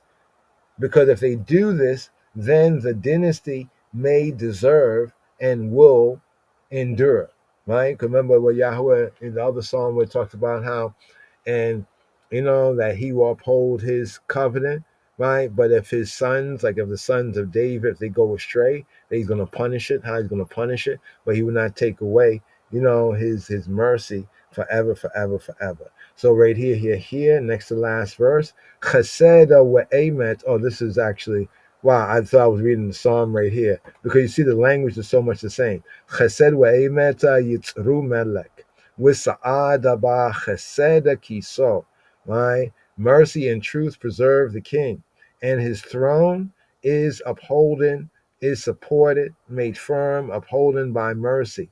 And here, right? Seventh, next to last, Yesheb olam lifnei Elohim, chesed wa emet, man yinasruhu.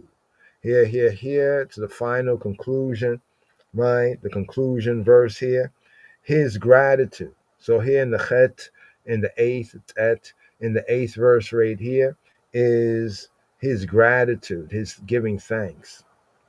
So now the so is very important there, because after everything that's been said, it's like after you say everything and you heard, you've been heard, then you're like, so will I sing. So therefore, after all that being said, so will I sing praise, eyes is to thy name forever, that I may daily perform my vows. Now check this out.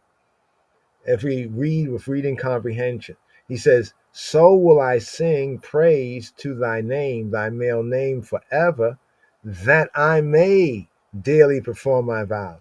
So my singing, my chanting, eyes is to thy name forever, is how I may daily perform my vows. So for me to daily fulfill and pay my vows, the singing praise to thy name forever is an important aspect. If you understand how the words go together, so will I sing praise to thy name forever, that I may daily perform my vows. Here, Cain. So here we have the Cain. Some of the other Israelites, they be conning it. They be con. Actually, it's Ken, right?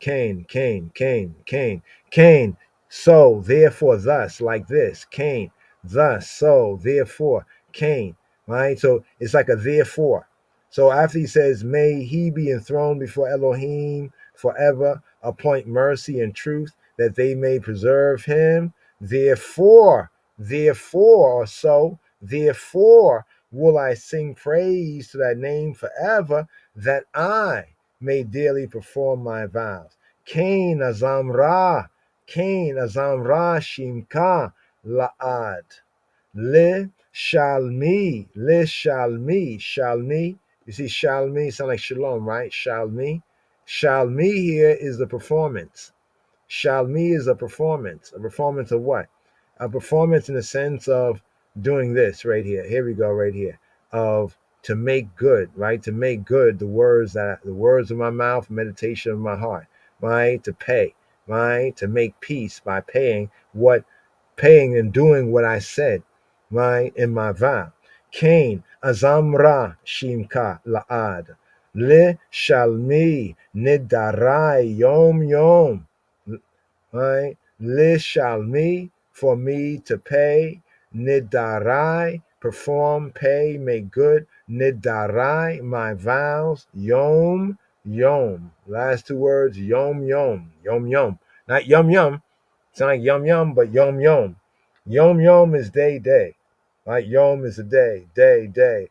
Another way of saying daily, like when you repeat, like you said, for real, for real, for real, for real.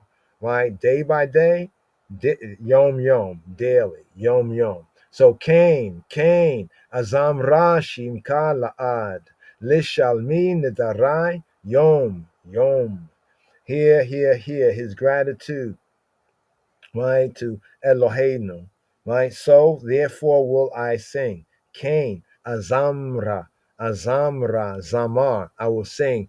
Zamar is the root of Mizmor, Mizmor, psalm. Eyes is chants. This is what he's saying. I will sing praise. I will chant Isis. I will chant Mizmor. Mizmor, the root word is Zamar, right? Although the sudden change to the first person, you catch that? You catch how we all of a sudden change to the first person from the third person? We change to the first person. So the sudden change to the first person is not uncommon in biblical Hebrew or even in prose and poetry and song. Its occurrence is suits the interpretation of verse 7, right? Verse actually in the KJV, verse 6, right? As Dawid speaking of himself. So when we said earlier, we said it was more likely that David was speaking of himself in verse 6 from the KJV, right? As speaking of himself. Well, this right here showing the change from the third person, right, to the first person, it supports it, right? It supports it. Here, my vows. As we began, we seal up here with my vows. As we have in verse 5, right? We have the neder, right? But in both verses here, Dawid says, and we say, nidarai, my vows. Notice that the vows are not specified. They're not, I'm going to do this, or whatever, but it is more than one vow, more than one votive offering. A votive offering is words of my mouth, what I declared I would do, my yay, yay. What Robenu says, make your yay, yay, and your nay, nay, right? So the Targum, the interpretation it gives the psalm, right, a national application referring to their captivity and Inai captivity. And then there's the paraphrase right here. Then will I praise thy name for all eternity when I pay my vows in the day of Israel's redemption and in the day when King Messiah is consecrated. And in the day of what? In the day of who? In the day when King Messiah, when King Messiah, when King when King Messiah, right? In the day when King Messiah is consecrated or anointed, right? To say consecrated, anointed to become ruler, to become ruler. So right there, they're there as a paraphrase, right, of this verse, this last verse, one more time. Ki azam rashim ka la'ad, lishalmi nidarai yom yom. That is to say, then will I praise, chant Isis to thy name, to thy male name, for all eternity. When I pay my vows in the day of Yisrael, of the Beta Israel, the Beta Israel's redemption, and in the day when King Messiah, Moshiach HaMelech, Melech HaMoshiach, is consecrated, is anointed to become ruler. Yes, Rastafari.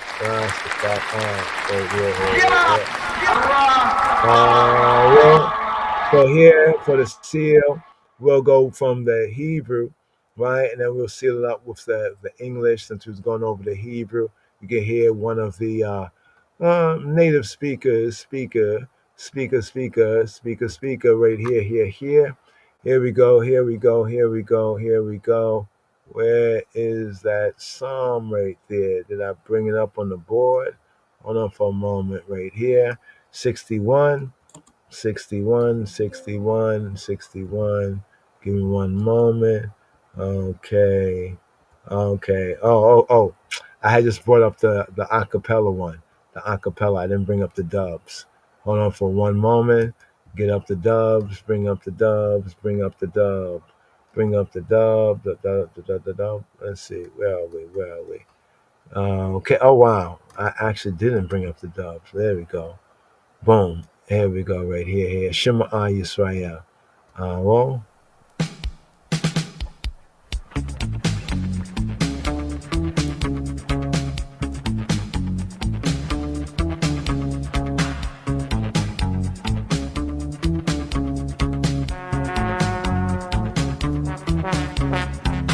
Psalm 61. מזמור ס"א למנצח על נגינת לדוד.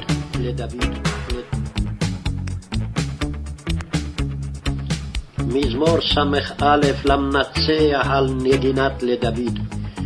שמעה אלוהים רינתי, הקשיבה תפילתי. מקצה הארץ אליך אקרא, בעטוף ליבי. בצור ירום ממני תנחני. כי היית מחסה לי, מגדל עוז מפני אויב. אגורה ואהולך עולמים, אחסה בסתר כנפיך סלע. כי אתה אלוהים שמעת לנדרי, נתת ירושת יראי שמך. ימים על ימי מלך תוסיף, שנותיו כמו דור ודור. ישב עולם לפני אלוהים, חסד ואמת מן ינצרוהו. כן אזמרה שמך לעד, לשלמי נדרי יום יום.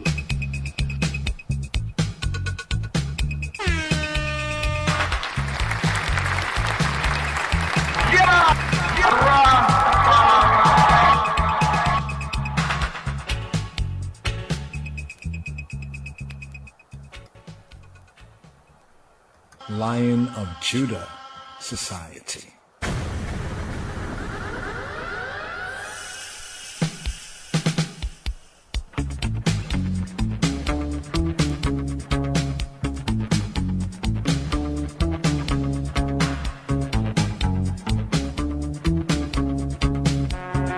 Psalm 61. מזמור ס"א למנצח על נגינת לדוד. Hear my cry, O God, O God, O God. שמעה אלוהים רינתי. Attend unto my prayer, to my prayer, to my prayer, to my prayer. הקשיבה תפילתי. From the end of the earth will I cry unto thee when my heart is overwhelmed. Lead me to the rock that is higher than I. For thou hast been a shelter for me and a strong tower from the enemy. I will abide in thy tabernacle forever. I will trust in the covert of thy wings. Selah. For thou, O God, hast heard my vows. Thou hast given me the heritage of those that fear thy name. Thou wilt prolong the king's life, and his years as many generations. He shall abide before God forever. O prepare mercy and truth, which may preserve him. So will I sing praise unto thy name forever, that I may daily perform my vows, my vows, my vows, my vows, my vows, my vows, my vows.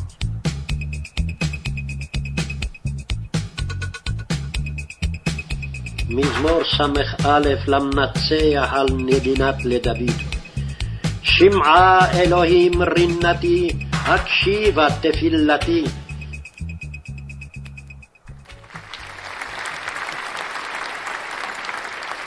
yes. So here for the outro. Judah. For the outro right here. That was a short dub right there, short psalm right here. And the A side, that was the B side, dub wise. Here's Sister Rashida, tune called Psalm 61.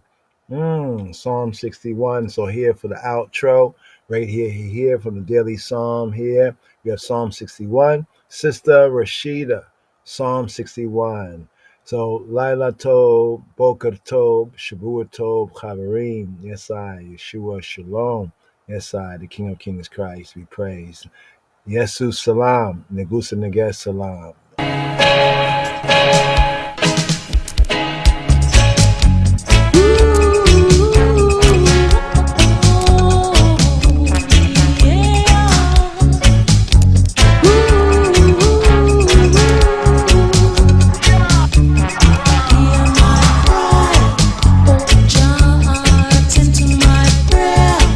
From the end of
Lion of Judah Society.